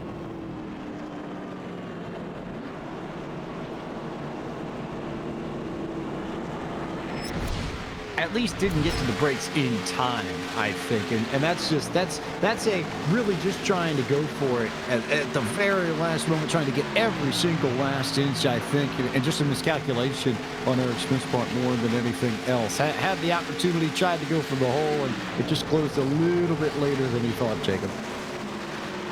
We'll see if we can get our in-race reporter for a minute, because Gorilli is the one that wanted the caution, Blake, and he just got it. And again, just we've seen that these drivers that are behind the cut line, they got to be a little desperate with the strategy. And as you see it once again here, the speed difference. I know you were mentioning before, I just had a brief connection hiccup right there. Just again, another incident there with just a miscommunication on pit road entry. And you know, that's what's so difficult here at Charlotte Motor Speedway, is you're having to enter pit road essentially in the racing line right on the bottom side of the racetrack. So it is quite something here to make sure you're communicating with your spotters, and unfortunately it doesn't work out there for Eric Smith or Jake Matheson. To the radio we go. We'll bring in Michael Gorilli. Mike called for the caution. You got the caution. How does it change your race? It puts us in a much better spot. I messed up my pit entry the first time under green. I looped it because I haven't practiced pitting all week, and got us in a tough spot, but we stayed out and just got the luck of the caution there. But just glad to be now in a spot where I can control my destiny after having such issues before. I mean, I had to switch apartments because my internet went down an hour before the race started, so I'm on a whole different rig and everything right now. So just trying to make the best of it right now. Car feels pretty good right now, especially on the longer run, so I feel pretty confident as we go throughout the rest of the race. So yeah, just excited to get this pit instruction training at number 15 Ford Mustang out front and get back in the points. We're looking for it. I know we're doubling up, getting ready for the restart, so we'll let you get back to it. But showing you in the top 10 for this one. Best of luck, and we'll see. We'll be watching that 15 here for these final handful of laps. Yep, thank you guys. Hopefully come out on top. Well, Michael Gorilli seems very optimistic, James Pike, and that's good to hear after a couple of tough weeks for that 15 camp. He needed it. He got it. He's got a shot. So now he has to find a way to take advantage of it. In his case, that means driving up from 26th into the top 20, or rather a little bit further back, actually, but trying to find a way to get a good run out of this and save himself. He was buried in the points tonight, needed a good run to just give himself a mathematical shot going into Homestead, Miami. And after starting in 17th, not too bad for the 15 machine. Not bad at all. Getting set for the restart now with what's going to be, I think, 39 laps to go when we go back green. Isaac Gann, Zach Novak, the front row. Zach Nichols, Steven Wilson, row 2. Then it's Nathan Lyon, Brian Schoenberg, Malik Ray. This is a big moment for him. Up to 7th, and Brandon Cattell. Pace car hits pit road. Gann's going to be the first one back to the gas. Green flag in the air. We are underway again, and a slow start on the outside for Novak. He's going to get overhauled by Nichols, gets back in line, and here comes the 47 to Nathan Lyon. Big run for Nathan Lyon coming to the inside. He got clear of Steven Wilson early. We checked up Brian Schoenberg up top. Look at Malik Ray, who we talked about earlier, needed a big run, having a big run, might just get to the inside, but Brandon Cattell had something to say about it, so the 51 had to go all the way down to the bottom to keep the 48 in bay. That he did, and now the front 5 or 6 cycle themselves out for now, but Lyons back there. Steven Wilson's another driver having a really nice run, and side by side behind Brandon Cattell. Gorilli is there, Blade Witt's there, and Matt Busa's in the mix for the first time all night. Matt Busa, not talking much about the 34, but he's one of the drivers who took advantage of the yellow flag to get the fresh tires and come up through the field. And much like Brian Schoenberg did 1 week ago at Dover, here comes Busa looking for speed lane. Michael Gorilli is right there too, as is the 7 of Blade Witt. Blade Witt's another name we really haven't talked about tonight. Anthony Burrows is back there. Matheson is still hanging tough despite being the cause of that caution. So everything's cycling out, but a good little battle behind the front 7 spots or so from 8th on back. It's a bit of a madhouse. And Brian Schoenberg is able to get the best of, it looks like, Nathan Lyon, and here comes Malik Ray, a huge beneficiary of that caution flag, being able to keep the track position. You mentioned he is keeping his track position pretty, throwing some aggressive blocks here down the back straightaway, but he is holding Brandon Cattell for the moment at bay. is, and it's been an impressive run for Brandon Cattell, who was one of those drivers, Blake, to go back to you. Cattell was one of the drivers that needed the caution and got it, kind of in the same boat as a Michael Guerrilla, and this has really changed the course of a lot of guys' nights who needed a good run. It has, and again, you had to take that chance. You have to gain so many points on these guys. If everybody up front in the top 20 is running well, you just have to do the opposite of them at a certain point, and we've seen it pay off at Dover, and now we see it for both Cattell in both races. He's found a way to make the strategy work out for him, and what a flip this could be if he's able to finish in P7. The front of the field could be, it's the closest anybody's been to Isaac Gann in quite some time. Zach Nichols is not letting the 22 get away, James, and that's good news if you're Zach Nichols trying to win this race. We'll see whether or not the long run pace is there. No one's had an answer for Isaac Gann, at least up to now, but in these final 30 laps, sun a little bit further down, a little bit lower in the sky, maybe, just maybe, we might have a different race up front. Battle, though, is still way back here. You see Matt Buser on your screens. He runs at 11th, right behind Michael Guerrilla, but Anthony Burrows in the mix, Colin Keister in the mix. All drivers here who could use good runs. Using good runs, but it is still heavy here at the front of the field. A huge block being thrown by Brian Schoenberg on Nathan Lyon, and Schoenberg about gets turned. My goodness, Lyon had just about an inch on him, and he was going to take it. And I tell you what, if Schoenberg hadn't backed out of that, that could have gotten nasty for the driver in the 55 camp. He'll go low to throw the block and try to hold Cattell at bay, but man, would that have been a moment for Schoenberg, who had had such a strong run up to this point. Still in the top 10, but Schoenberg's car looks looser than it has all night long. That's the biggest thing I noticed with the number 55 at this stage. And he was all over the place trying to hold Brandon Cattell off, who may have some speed in this late run. With the fresh tires, that 48 has come to life right when he needed it the most, Jacob. He has, and Justin Prince, he's been going back and forth a little bit on the radio with Brian Schoenberg right now. Both of these drivers trying to get back into the Coke Series, both in pretty tenuous positions, riding in the 6th and 7th positions, respectively, Schoenberg and Cattell. And after that near contact a couple laps ago, as Blake noted, these cars have now single filed out. The main message sent towards Brian Schoenberg's direction: just run your own race, Brian. And that's exactly what he's trying to let him do right now. The main thing is, though, Brian Schoenberg starting to drop off a bit on the pace. Last time by a 30.5. The leaders are running 30.4s up in the clean air in the early going of this run. Cattell in the slip angle camp needed a really good run. It did not start out that way. It may finish that way, but there's still 30 laps to run, and Zach Novak up front is falling back. The 90 has not been able to keep pace with the front two. Zach Nichols, however, Blake McCandless, has kept pace with Isaac Gann. It is now, I think, a two-horse race when you're talking about the race for the win between Gann and Nichols. Seen the power that these guys have had all race long. A trio of Toyota Supras at the front that on this short run are really about dead even. We obviously saw both the 22 and the 90 come to life there in the long run, but with these drivers not having to go quite as far, just a little bit shorter on this run, you got to think they're just going to push that extra little bit harder, and it just seems like that speed up front is about dead even. But I think you'd have to give the advantage to anybody right now who is out in that clean air right now is Isaac Gann. Nexus driver, 34th to 12th. You just saw him on your screen. Anthony Burrows from St. Louis, Missouri, doing a whale of a job, James Pike. One of those drivers that cycled towards the front in that last caution sequence. He's getting trying to hang on to a decent position here. He's trying to get shuffled by Jake Matheson. The 62 and the 52 have been going at it. We're seeing a battle a little further up in the field now. Blade Witt's there. Colin Keister is there. Michael Guerilla is there. Keister to the inside, looking for a spot in the top 10.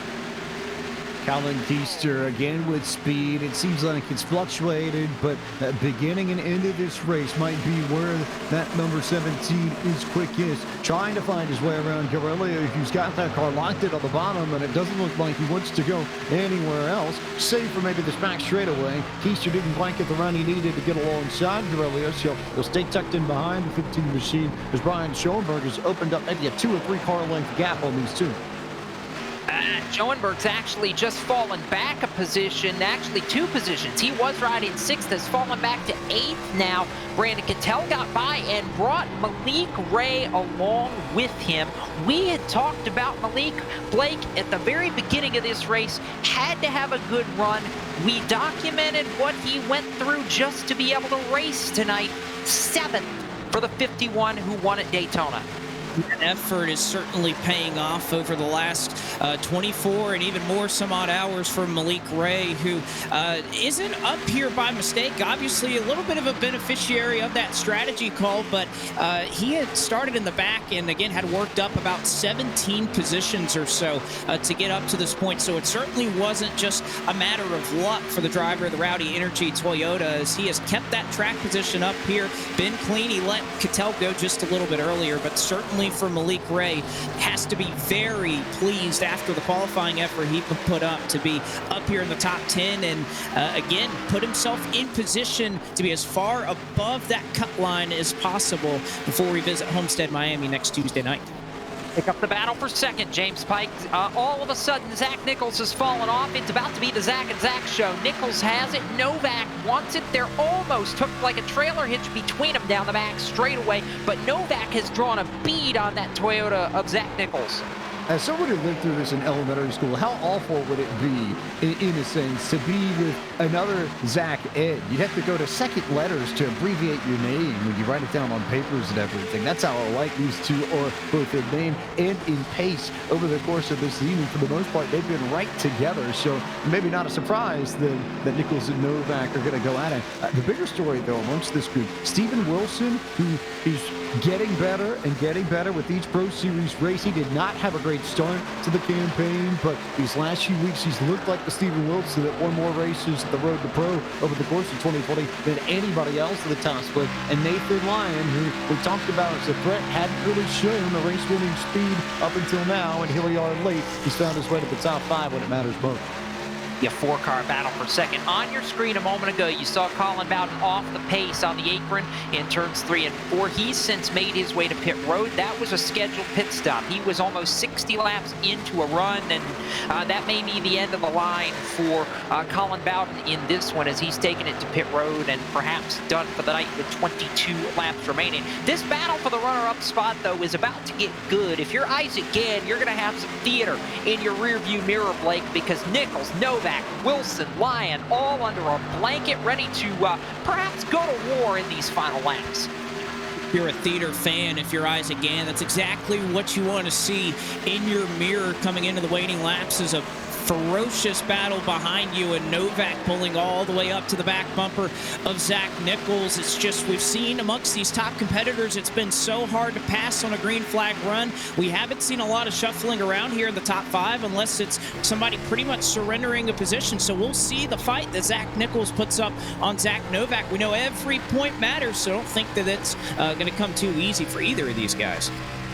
It's not, but it's what it's going to be for us on Podium Esports is a show, James Pike, because these are 4 of the most talented drivers, I would argue, in this entire field. Nichols, Novak, Wilson, Lyon, and they are packed pretty closely together. And as Blake mentioned, even if you're in a decent position, every point matters at this point. So these guys are going to want to try and improve their standing as much as they can, even with 19 laps to go.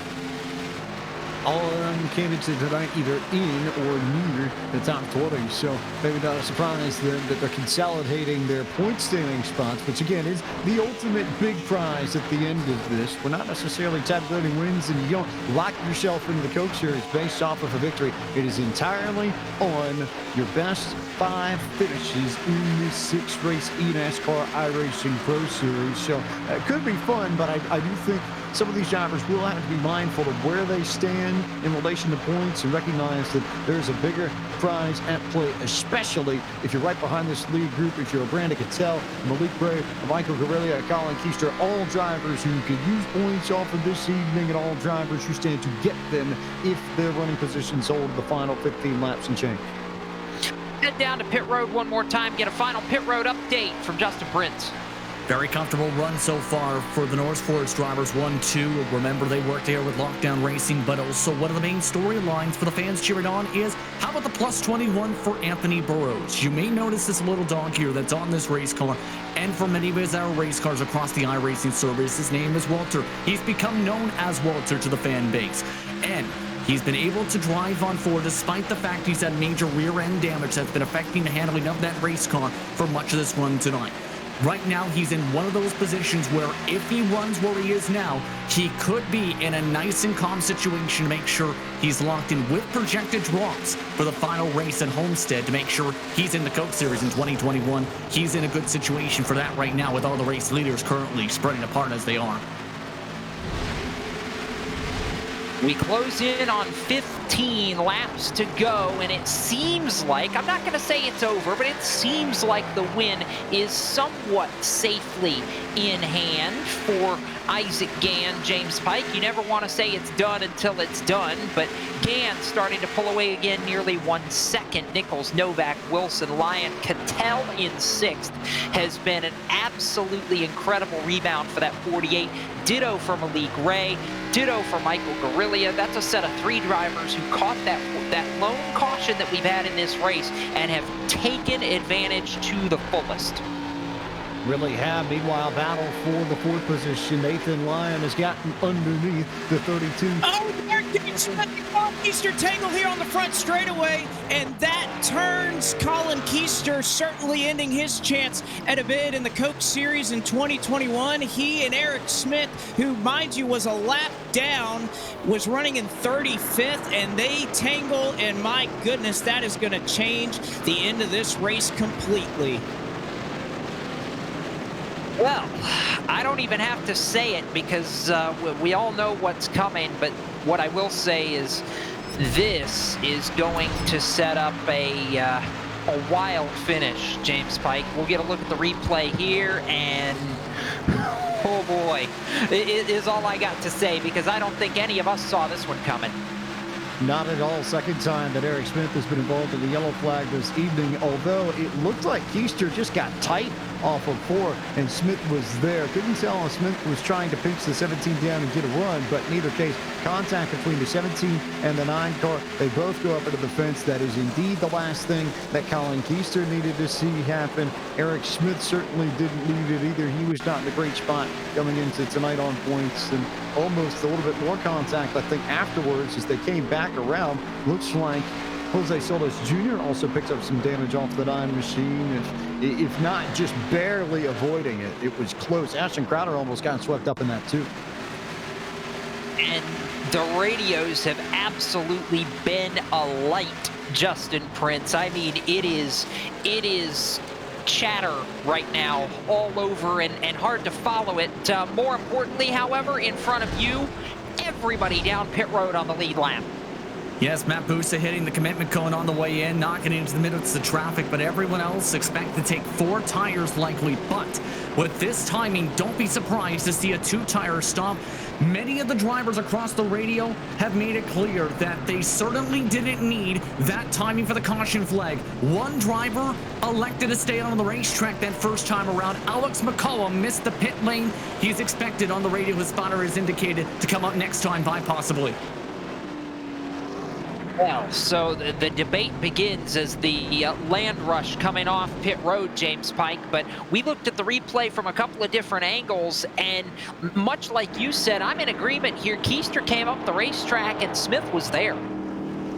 Smith was there. It's an interesting question. You've got Colin Keister trying to race, and then as a few people mentioned in the chat, maybe if you're a lap car, you maybe slide out of the way a little bit and leave the leaders a little bit of room. So I don't know if it's entirely on one of Keister or Smith, but those two certainly played their own parts in that incident.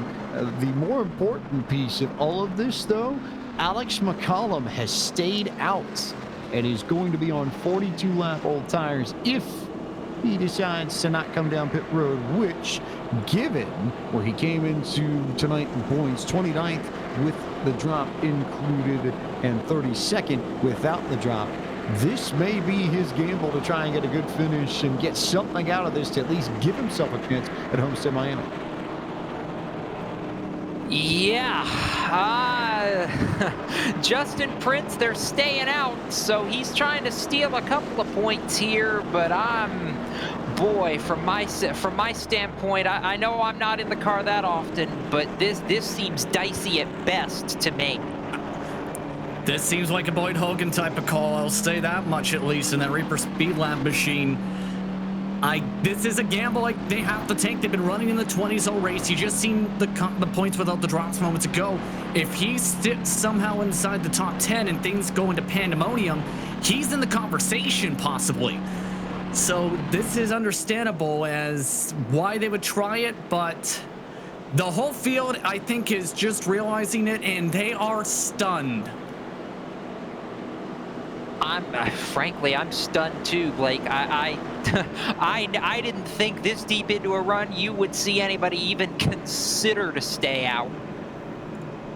I don't think so, but again, this is the desperation that these drivers are in. If you don't feel like you have the speed, you got to try something. The only thing that just makes it so difficult for McCollum, who, again, we've had a pretty significant fall off here with these tires, is just, it's not like we're getting a dash to the finish where even McCollum in that situation would be in a pretty dire spot. This is going to be 10 laps scheduled distance to the end. I just can't imagine any scenario other than the entire field eats the wall in turn one where Alex McCollum is going to come out of the better side of this. But again, what do you have to lose if you have to get the points? This is what these drivers are willing to do to try to do it. And we'll see it play out. And we'll see if he can hang on to those tires in this restart. That we will. Field is doubled up. Lights are out. James Pike, what's the word you're predicting for this restart? Wild, and I think the biggest question now falls to the number 90 of Zach Novak. He's the first car that's going to restart behind the one machine, and knowing that McCollum is on the old tires, how far back do you lay back in order to make sure that you don't run over the number one machine when we get going? You know that McCollum is likely to spin the tires on the old rubber, so how do you adjust your restart to compensate for that? That's the big question, I think, in that 90 camp for Lockdown Racing. 10 laps to go. It'll be 9 to go when we get the green green flag. Sorry, the radio communications are coming in our ears, and it's already it's already interesting. Justin Prince, yikes. Yeah, Boyd Hogan's already apologized in spotter stand. On the bright side, he did come away with the Snowball Derby victory on the weekend, so there's the positive to think about after this restart. Not a total loss for Alex McCollum. Either way, 9 laps to go. Field coming to the restart zone. Green flag back in the air. Novak, he tried to lag back. McCollum gets a little bit of a jump. There's no room. McCollum blocks all the way to the bottom of the racetrack. They head for one. For old tires, it was actually a solid restart for McCollum, but now you see the pace on the outside. There goes Gann, there goes Nichols, there goes Lyon. Zach Novak is still stuck on the bottom. Malik Ray coming through the middle, trying to gain some spots in the back straightaway. Novak is absolutely pinned at this point, Blake McCandless. This is the last thing you want. He finally forces the one to the middle of the racetrack. 3 wide off turn 4. Malik Ray to the outside. It's getting congested. Well, and it's going to be that way all the way through the field. You never want to be that one car that's going to have to check up for him. So this is going to be an accordion effect through as McCollum falls through. The top few able to scurry away. Nichols and Gann out to a huge lead. So does Nathan Lyon. The battle is on for 4th. Novak below the apron on the back straightaway. Novak to the inside, Cattell to the outside. They race wheel to wheel for position, coming to 7 laps to go. Novak works him on the bottom of the racetrack. Cattell not giving ground. They're door to door as they cross the stripe. Isaac Gann, meanwhile, trying to fend off Zach Nichols for the win. Novak to the bottom in 1. Nichols is not letting Isaac Gann go, and Nathan Lyon is gaining ground on Novak and Cattell as they continue to race door to door. Stephen Wilson trying to send Blade Witt all the way to the apron entering turn 3, but Nichols and Gann may be the battle to watch, depending on who settles and when the battle between Cattell and Novak figures itself out. That it does. That battle's still going on as we cross 6 laps of racing to go. Novak still digging on the bottom of the racetrack. Cattell, though, that middle group, Blake, is working for him. They're still wheel to wheel off, too. looking for him to hold him off for just long enough. As Novak, I'm sure, frustrated that he had a for-sure podium, it seemed, to get up in it, but it looks like now he may be able to clear Cattell, maybe not. Here comes Wilson to the bottom. They're 3 wide on the front stretch. Oh my, somebody's going to have to give. I think it's going to be Cattell. He might have just gotten the wall. Novak in the middle, Cattell way up high, and Wilson gets loose on the bottom of the racetrack. One car below the apron, and the caution flag is out. Eddie Kerner, I believe, in the 19 machine. We'll take a look at the replay to see what happened, but trouble on the front straightaway out of turn 4 towards the back of the field to bring out the yellow flag, and we will be very close, if not dead on, to a green-white checker. And it is actually Seth the Merchant who got tight out of turn towards, smacked the fence, and left Kerner with absolutely nowhere to go. A little bit of help also from the rear. Ryan Doucette gets into the 19, but Kerner goes around on the front straightaway to bring out the yellow flag instead of a late race restart once again. Kerner was already buried in points, and this absolutely is going to end any prayer of a miracle, Blake, for him making the Coke Series. Eddie's going to have to come back and try again in 2021. Yeah, he certainly, and it's sad to see because he was so strong in the Road to Pro campaign. He was so fast in that series, but it just has not worked out for Eddie Ball here in the Pro Series. But the one thing that this caution does do, obviously we're going to be in green-white checker territory, but Alex McCullum, who stayed out, I believe he may have a set of tires sitting here on pit road, so he may be able to make up a couple of spots on this restart if we get going. But the other thing is just the chaos that's about to ensue. It is just, Jacob, I'm glad that I'm not holding the steering wheel right now because my heart rate through the roof. Mitchell DeYoung just came down pit road. We see Alan Bowes, Ryan Doucette among those that come down pit road here. So a handful of takers, and I think that's McCollum right at the back who is going to come down for tires. And we will, in a moment, be in overtime territory. So this could, well, I'm not even going to say could. This has already gotten dicey, and it's going to continue to get dicey. Justin Prince, I imagine Boyd Hogan at this point is telling Alex McCollum something to the effect of, we'll bolt the tires on and just see what you can get. Yes, that is basically it at this point. Him and as well as Carson Hocevar, who are working with them throughout this campaign. But here's the main thing on the bright side for them. They're thinking the positives again, mind you. Owain lost to 2 positions, so there's that. Yes, this is the positive that we come into getting set for overtime at Charlotte after what has been, it was a procedural race for the longest time, Blake, and one caution, one moment has changed everything here. It has. A couple of cautions have really changed. Remember when we were talking with about 50 laps to go, we had been strung out for the better part of about 120 laps or so, maybe more, about 80 or 90 laps that we had been on a green flag run. But my goodness, it was how this race has just flipped on a dime. And I know when we get going green here, we're going to be talking about the drivers up front. We're going to chronicle the Isaac Gant, Zach Nichols, who's going to take home this win.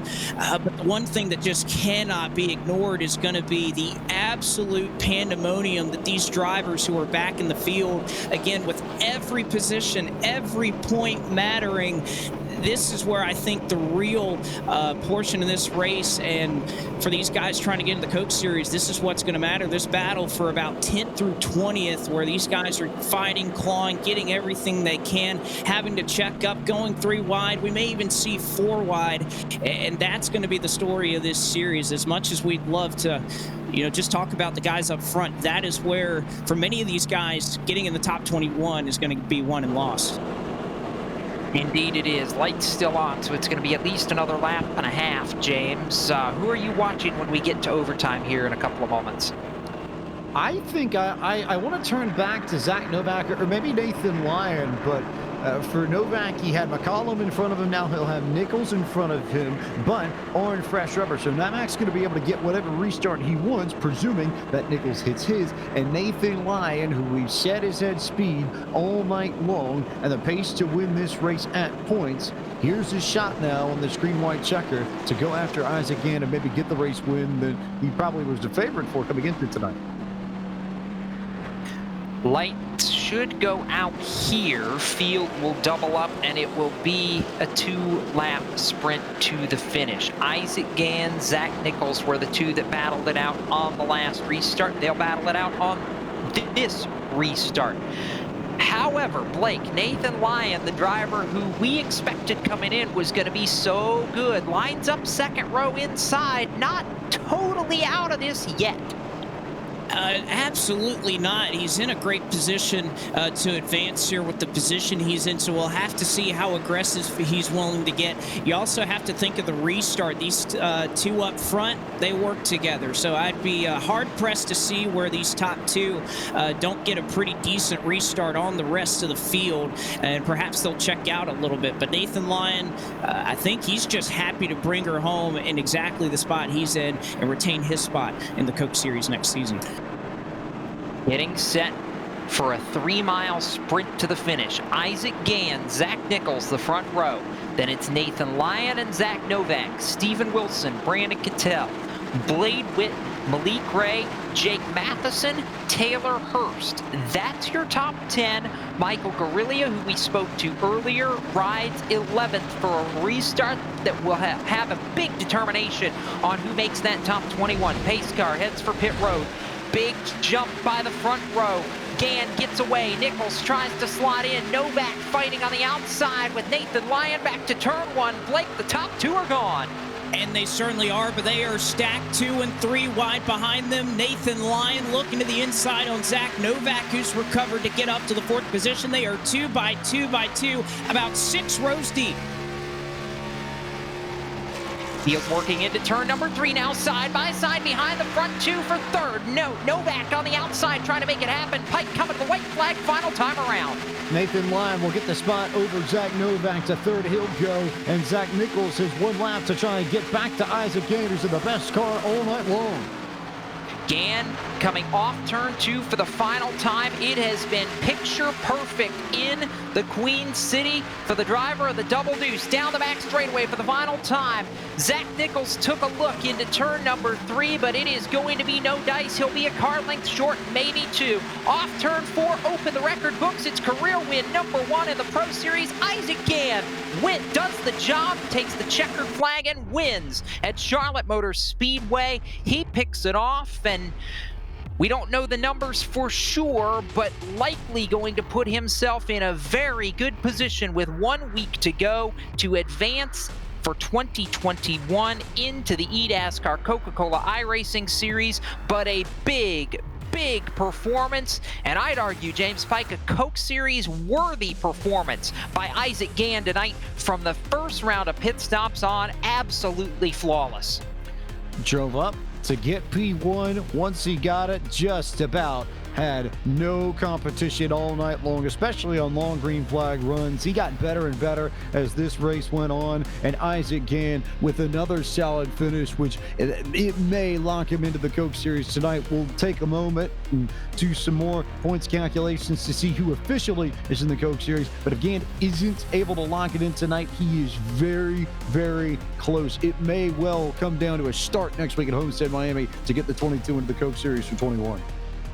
Blake McCandless, takeaways from your end as we get a look at the results here. So we'll hold on that for a moment. But Isaac Gann picking off the victory. And how about the top 2 out of North Force Racing? Isaac Gann, Zach Nichols 1-2, Nathan Lyon 3rd, Zach Novak 4th, Steven Wilson 5th, Brandon Cattell 6th, Blade Witt 7th for the 7. He did a banner job tonight, as did Malik Ray, a much-needed top 10 in 8th, Taylor Hurst 9th, and Jake Matheson completing the top 10. And again, these are drivers that are plus in terms of making it through above the cut line. Michael Griglia in 11th. 12th goes to Brian Schoenberg. He hangs on for a decent run. 13th to Dylan Duval. Derek Justice makes up a couple of spots on that final restart. He finishes up in 14th. How about Garrett Maines, involved in that initial incident, was running in the back of the field for a majority of that race. Strategy works out for him. He finishes P15. 16th to Anthony Burrows and Walter. 17th goes to Santiago Tires. Michael Guest, who had marched through this field, has to settle for 18th. Chris Overland, who was also involved in that initial caution, he is able to hang on and get a solid 19th place run. Matt Busa finishes up and rounds out the top 20, James. 21st was Ashton Crowder. He got buried after that first yellow flag that trapped so many drivers a lap down and never could get back to the front. Same sort of story for Mitchell DeYoung. Michael Gonzalez with a 23rd place run. That may end up knocking him out of Coke Series contention for next year. Vicente Salas was 24th. Eddie Curter turned around late, did not have a good run. 25th. Alex McCollum was able to climb from 33rd to 26th at the end of the evening. Brian Mercurio 27th. 28th to Ryan Doucette. Femi Ola finished 29th, and Denny Hansen completed the top 30. Jarl Tyan was 31st, Jose Solis Jr. 32nd, Alan Bowes a disappointing 33rd place run. Colin Keister also majorly disappointing after how strong his night started, only 34th at the finish. Seth the Merchant 35th, Eric J. Smith involved in several incidents, the last car on the lead lap in 36th. Lap down in 37th was Justin Bolton, and multiple laps down, 38th Donovan Strauss. His Coke Series aspirations will have to wait till 2021. Just a myriad of bad luck for the driver of the 45. And Colin Bowden, 39th, 28 laps down, and did not make it to the checkered flag. And right now, we're going to toss it down to pit road. Justin Prince standing by with a dominant race winner, Isaac Gann. Yes, indeed, Isaac Gann tonight controlled the tempo of the pace for a majority of the night, especially the second half of the race. 84 of the 152 total laps went his direction. Isaac, how does it feel to break through for a victory in the eNASCAR iRacing Pro Series that could very well mean you race in 2021 in the Coke Series with how you've done this year? Yeah, that was a goal of mine going into this season was, I wanted to make Coke, obviously, make top 20, but, I was kind of going into the season, I was like, I'm not going into this just to participate, and I've been telling my team that, and they're all on board with it too. I'm in here to be competitive and, make stuff happen. So when I got the car like that, that was just unreal. There's no other way to describe it. Literally nothing could have been better on that car from the first pit stop onward. It was just a matter of me just making sure I didn't do anything dumb, and it was a lot of fun. It got a little bit more, I feel like it probably should have gone green. I was a little upset that it kind of ended up being a little bit more difficult at the last 40 laps than what it could have been, but overall, real happy with the effort from everybody. Appreciate my team, and we'll go get them next week. Yes, indeed, and with the points without the drop, you are in now that position for top 3. You are in with and without the drops. Now, by the way, this is confirmation received from our crew. So now that the pressure is now a bit off for Homestead, what's going to be your approach going to be now for you and your team? I can't just sit back and let everybody else do all the work this week by any means, just because I'm locked in. I'm going to take the same approach I've been taking every single week. These first 5 weeks, I'm going to help these guys out, all my teammates, as much as I can. Keep grinding on the set like we did the past 2 weeks. These past 2 weeks have been awesome. The effort from everybody has been fantastic. It's been a lot of fun, and nothing changes for me, honestly. If it ain't broke, don't fix it. Yes, indeed. Anyone you want to thank for your victory tonight? Yes, sir. First of all, gotta thank David Schildhaus and Presley Gilson for spotting, being my eyes in the sky, guiding me through everything. Tonight, they probably did a little less speaking than normal, just because I was kind of in a position where, I just kind of needed a clear conscience and just needed to be able to pick laps off. But those guys are awesome. They're great support. They take care of all the extra thinking for me, and I don't have to deal with it, which is great. Thanks to North Force Racing and the guys at Lockdown for all the work that they put into these cars every week. And thank you to Splash and Go Graphics for the awesome car once again. And we'll go get them next week. Congratulations on the victory today. Hey guys. Once again, Isaac Gann, your race winner tonight from Charlotte. So we'll bring it back topside momentarily and toss it down. Blake McCandless, the team car. It was a 1-2 for the North Force crew. Isaac Gann with the win. Blake, you're standing by with the runner-up and the driver who arguably helped make it happen on the final restart, Zach Nichols.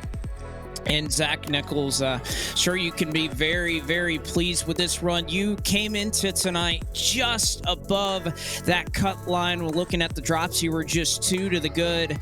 What was it like trying to prepare with all that pressure and being able to come out, execute, and run up front with a handful of teammates that you've been working with for the last several weeks? Yeah, I mean, to be honest, I didn't really think I was going to have all that much speed going into this race, considering I was testing a lot and really wasn't on par with my teammates, but I got that Isaac Gann driving school, dude. He taught me and sat me down for forever to teach me how to drive this track. Gotta thank him a lot because, yeah, I probably wouldn't have finished up here without him helping me out. Well, what's it going to be like? Because obviously we heard Isaac mention a couple of times that, you know, the work's not going to end for him, but obviously a handful of you guys over there, you're going to be in pretty tight positions going to a track like Homestead Miami Speedway. This is probably the best transferring track on the schedule to that facility. You have a week on this new build. What are kind of your thoughts and initial impressions with that race just a week away with the potential to make it in? Oh yeah, I mean, Homestead was one of the tracks I was actually looking forward to once the pro schedule came out. So hopefully we'll have a great car like we did today. It was an absolute rocket ship. Yeah, I mean, I can't thank everyone that like put enough time and effort into this car. It drove phenomenal, and yeah, that's all I got. Well, Zach, we appreciate the time, and obviously congratulations on your run tonight. I know it was a little chaotic at the end, but being able to hang on and get that podium finished, certainly important to trying to get the ultimate goal of working your way into the series. So congratulations on P2, and best of luck next week when we go to Homestead Miami. Yeah, thank you.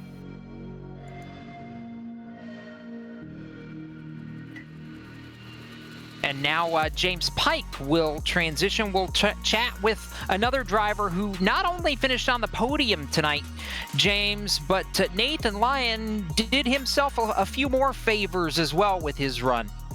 Did himself a few more favors, as in take the points lead without the drops, and most importantly, Nathan Lyon, welcome back to the eNASCAR Coca-Cola iRacing Series for 2021. You have mathematically clinched a position in next year's field with tonight's finish. How does that sound to you? Sounds awesome. Pretty stoked to just be clinched and not have to worry about Homestead, man. Which you figure is a nice feeling, but tonight, coming into tonight with your stats so strong here, how confident were you going into Charlotte, knowing that it is one of your best tracks on the calendar? Yeah, I definitely enjoy the new Charlotte. The more worn out surface, is a lot of fun. It throws curveballs at people, man, and it's very line dependent too, especially with that dynamic track right now. So it's very challenging to tackle right now. And I knew if we could just make a set that drove off the right rear, more in the right front, man, we'd be all in today, and brought together a pretty good piece. Thanks to Michael Griglia and Houston and Dustin, man. Mainly Michael Griglia, he put together this really good setup off of Houston's, and it just had really good turn in it.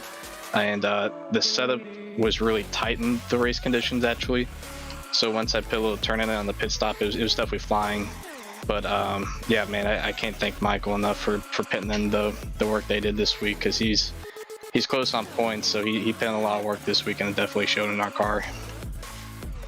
we've seen some races here at Charlotte where you've been up right at the front for a good chunk of the race and come away with a solid finish. This was not quite one of those races. You were about a top, call it mid-top 10 car at the drop of the green flag. And it looked like over the course of this race, either the track came to you or you figured out something with the race car. What was it that allowed you to climb the board up to the top 5 of the 910? Yeah, at the start, I'd say we had about 10th place speed or so. The car just didn't have a lot of turn, which is expected on the first run. Without the rubber buildup, it's going to chew off the tires a little bit more. And I think I pushed it just a little bit too hard on the first run as well, so that didn't help. But once I got to the pit stop and was able to make some adjustments to try and free up center, it definitely helped. So I'll make sure to know that for Homestead as well next week. Try and start a little bit more freer next time. Which ultimately becomes a practice race. Pressure is completely off for you next week. So is it about maybe helping the team cars and trying to get as many people from Dead Zone into the Coke Series for next year as possible? Yeah, definitely. There's a good number of guys that are in the cut, and some of them are safe as well. But I'm going to help out my friends as much as I can this week and try and make sure everyone gets in. Nathan, who do you need to thank for making tonight's podium finish possible? Definitely everyone at Dead Zone, Houston, Dustin, Jarrett, man, and Michael Gruglia for the set this week, man. And of course, over the season, you guys for doing the broadcast, and of course, Cosmet Splash and Go for the amazing paint I've been able to run. I love running these orange 47 cars, so it's been a blast. Well, Nathan, congratulations on your podium finish tonight, and best of luck next week at Homestead, and enjoy your spot in the Coke Series. I know we'll have a lot of fun watching you next year race at the top level. Thanks, guys. Nathan Lyon, one of a handful of drivers to lock into the Coke Series, but he wasn't the only one to clinch his place in the top level of stock car sim racing tonight, Jacob. No, he wasn't. And we've got another one of those drivers joining us right now. I know a 21st place finish on paper was not what Ashton Crowder wanted to see, but I think the much bigger thing, and I wanted to be the one to say congratulations, Ashton, because I know the road that you've walked to get back to this point. How big a weight off your shoulders is it right now to know that regardless of what happens next week at Homestead, you are safely in and have your spot back in the eNASCAR Coca-Cola iRacing Series for 2021? Well, first off, I appreciate that, Jacob. Yeah, I mean, it's really nice to be locked in and not have to worry too much, but the goal is still the same, wanting to win. We had really good cars up until tonight, and we were just on the splitter and we just died, but yeah, I'm not too happy with myself after tonight putting together a bad car. It's not the most pleasing feeling ever, but it was relatively clean though. I mean, I don't know how good it was to watch, but driving in it was pretty good. So hopefully it was nice for everybody else. For you, as you mentioned, it was not necessarily the most fun of races, but particularly after the win last week. I mean, were you feeling any pressure coming into tonight, or did you feel pretty comfortable on what you had done? That I don't want to say you could coast the last 2 weeks, but at least if something like tonight went kind of sideways, it didn't put you in a real bind. Yeah, I guess I did feel a little bit more pressure than usual because, like, you just don't want to suck, really. That's all it is. Because, we still have Vicente. I don't know if he, with the drop, is locked in now, but or clinched, whatever you want to call it. But I know for me, I wanted to make sure that he got the best finish possible, and yeah, I don't know. It's more like letting your teammates down. You don't really want to do that. More so than yourself. Because, like, I can deal with finishing 30th, right? But if I build a car that's only capable of finishing 30th and, all of us finish like 35th on back or something, I would be I'd be more upset at that than I would just having a bad night personally. So, yeah. I guess more pressure than usual in some areas, but not so much in others because it wasn't really do or die, so to speak, thankfully. When you look ahead beyond next week, I mean, how does this let you shift your focus now, knowing that you can relax, you can go chase a win at Homestead, but more importantly, you can start getting your preparation for Daytona in February? Well, I'm probably, I haven't even told my teammates about this. I actually went to my bedroom and just laid down, my eyes closed, because that whole race, I had it in Road to Pro in 2018, the last half of the year, but some reason I'm having this issue where I'm getting really dizzy. My vision goes incredibly blurry, to the point where I can't even make out really what's in front of me. And then I'm just incredibly tired, so I might just take a few days off the computer and try to figure out what's going on there. Try to get, maybe it's my sleeping schedule. It's kind of flipped upside down right about now. So yeah, probably just take a few days off in rehab, and yeah, hopefully come back at Homestead and not be such a danger. Because man, I hit the wall. I haven't hit the wall by myself in forever. I did that tonight. That was really upsetting.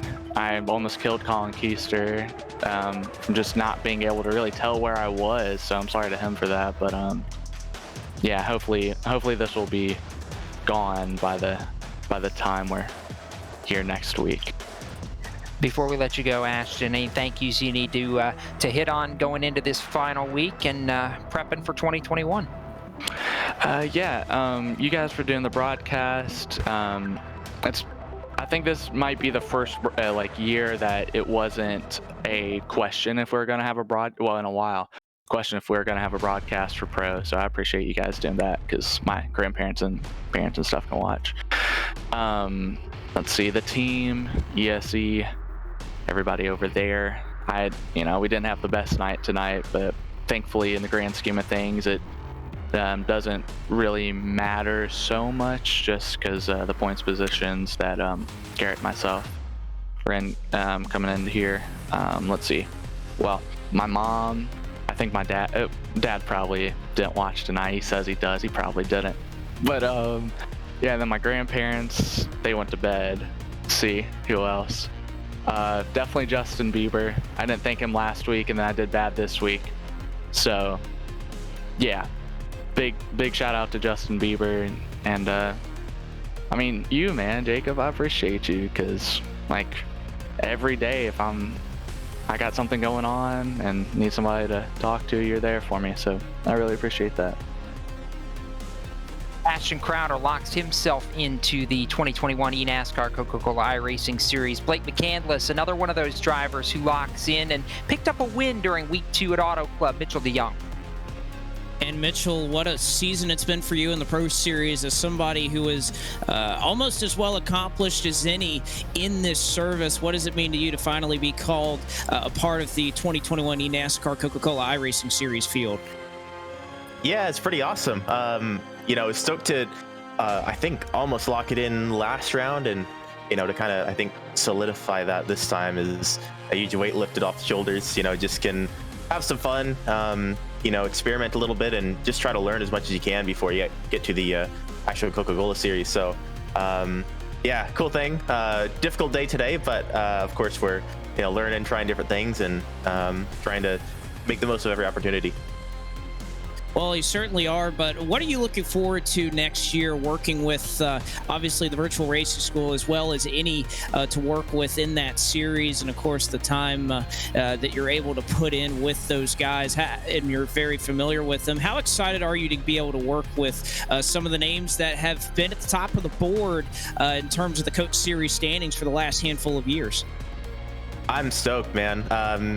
Being able to spot for Keegan the last couple seasons, trying to learn about NASCAR, learn about oval.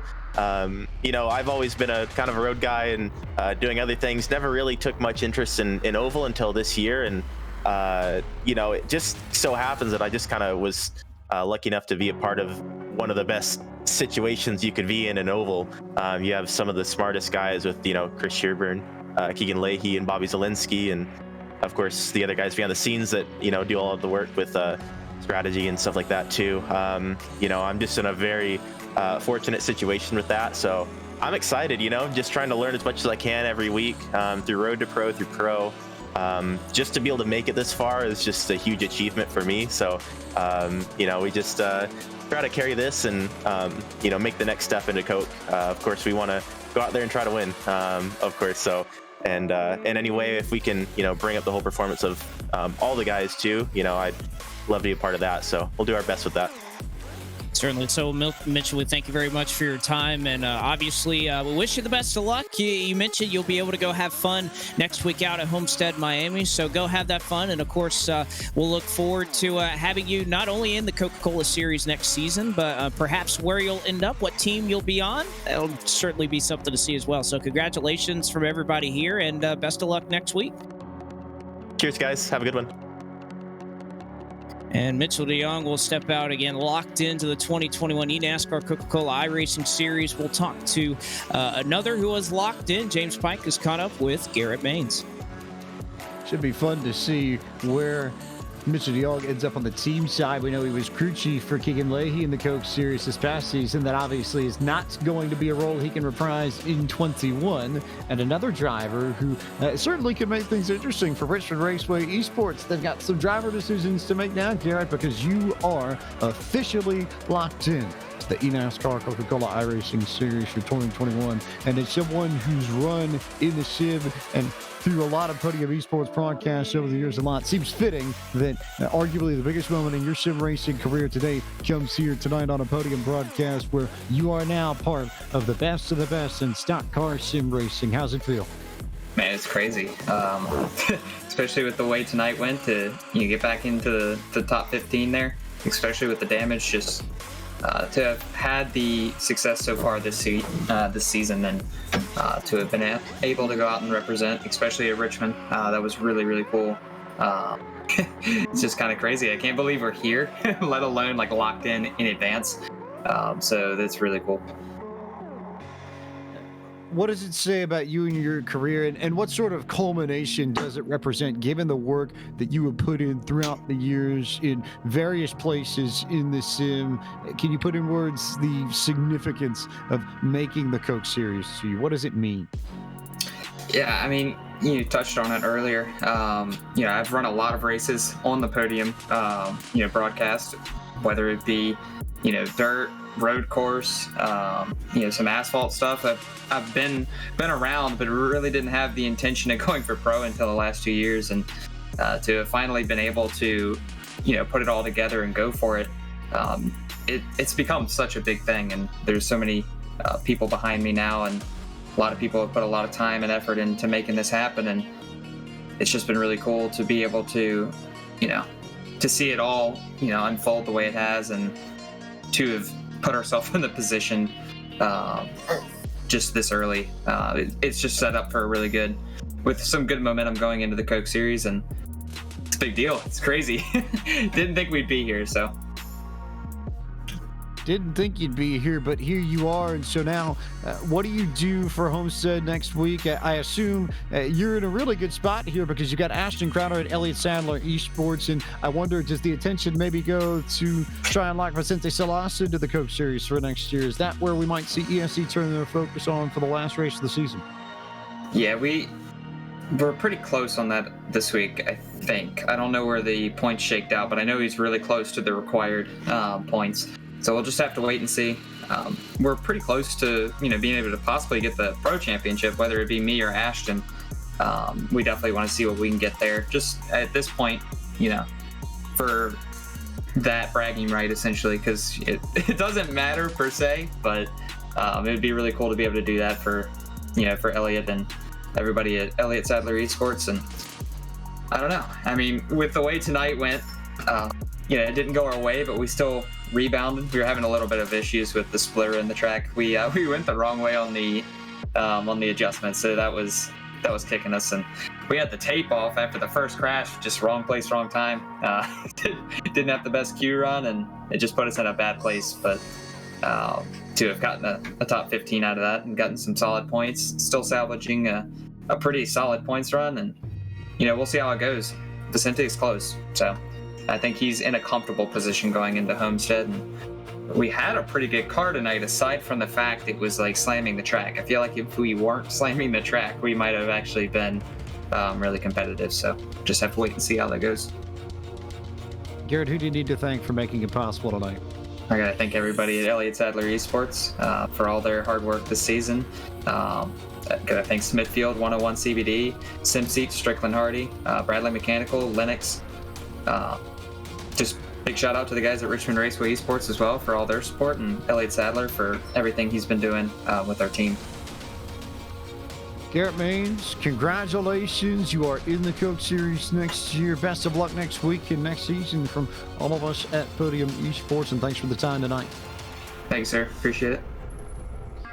Garrett Maines, winningest driver at Podium Esports broadcast all time. Now a Coke Series driver for 2021. One of the 5 drivers who clinched their place in next season's campaign. Jacob Shillman with their runs tonight.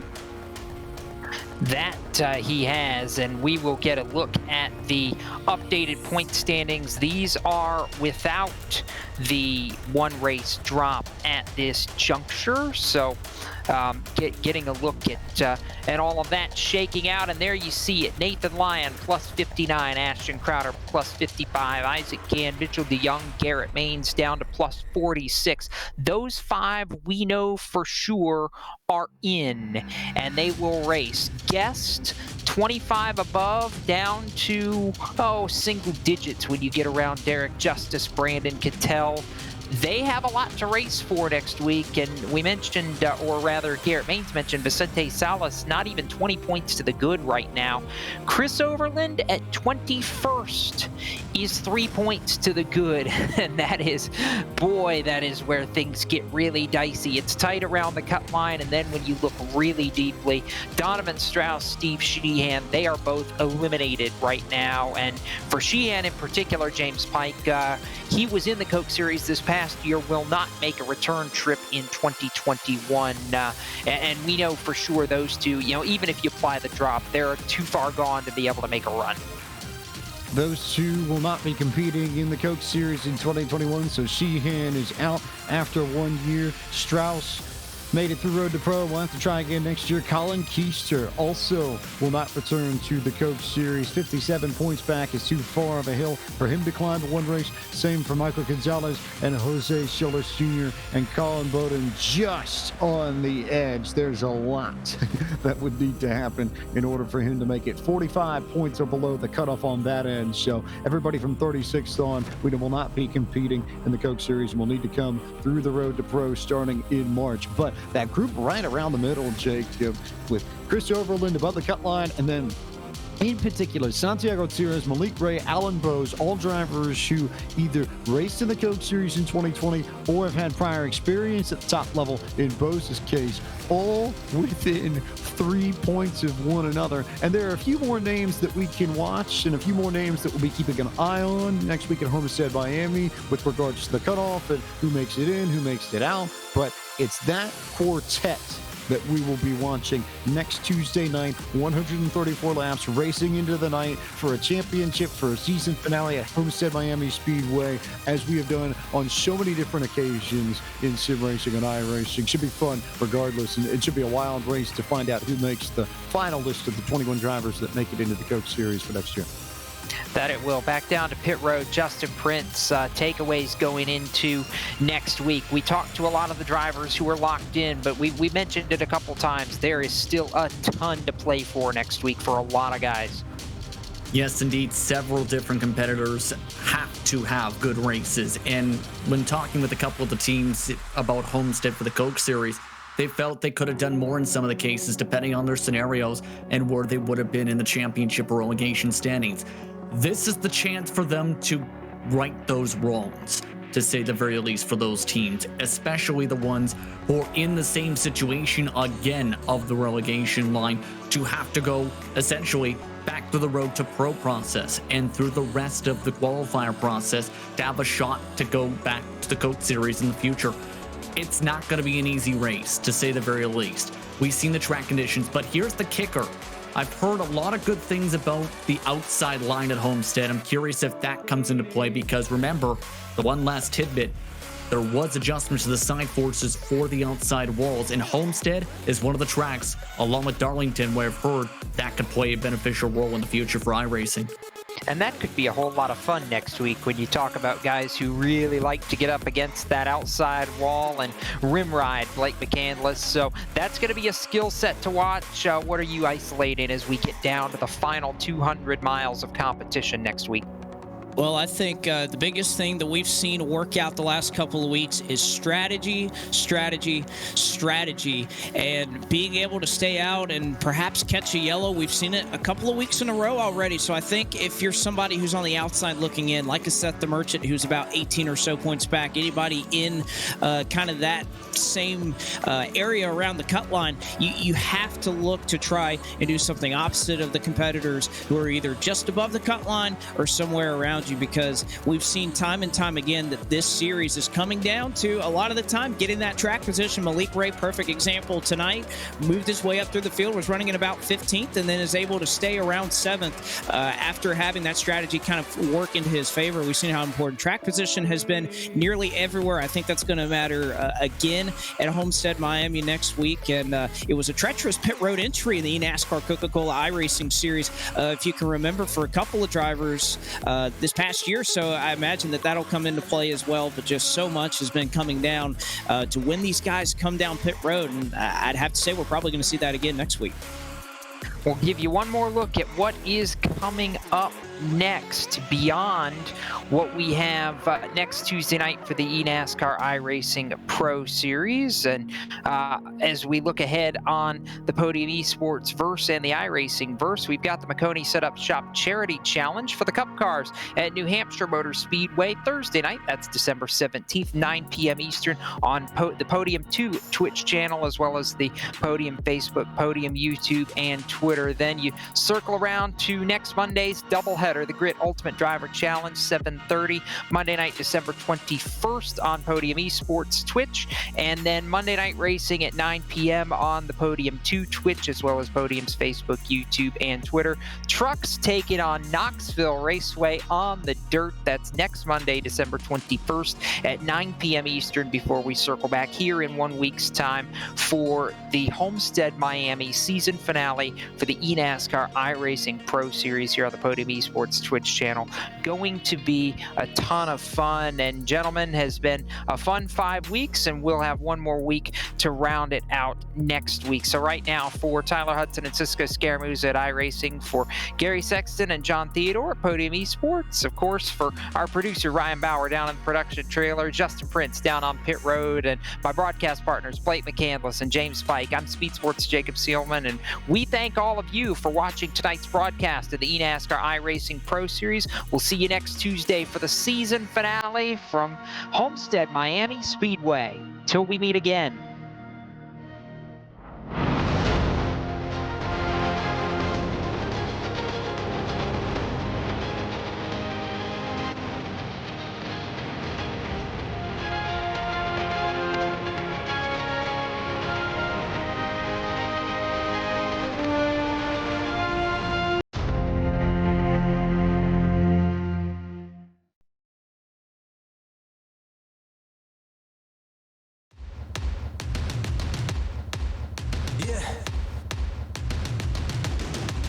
I'm ready to play now.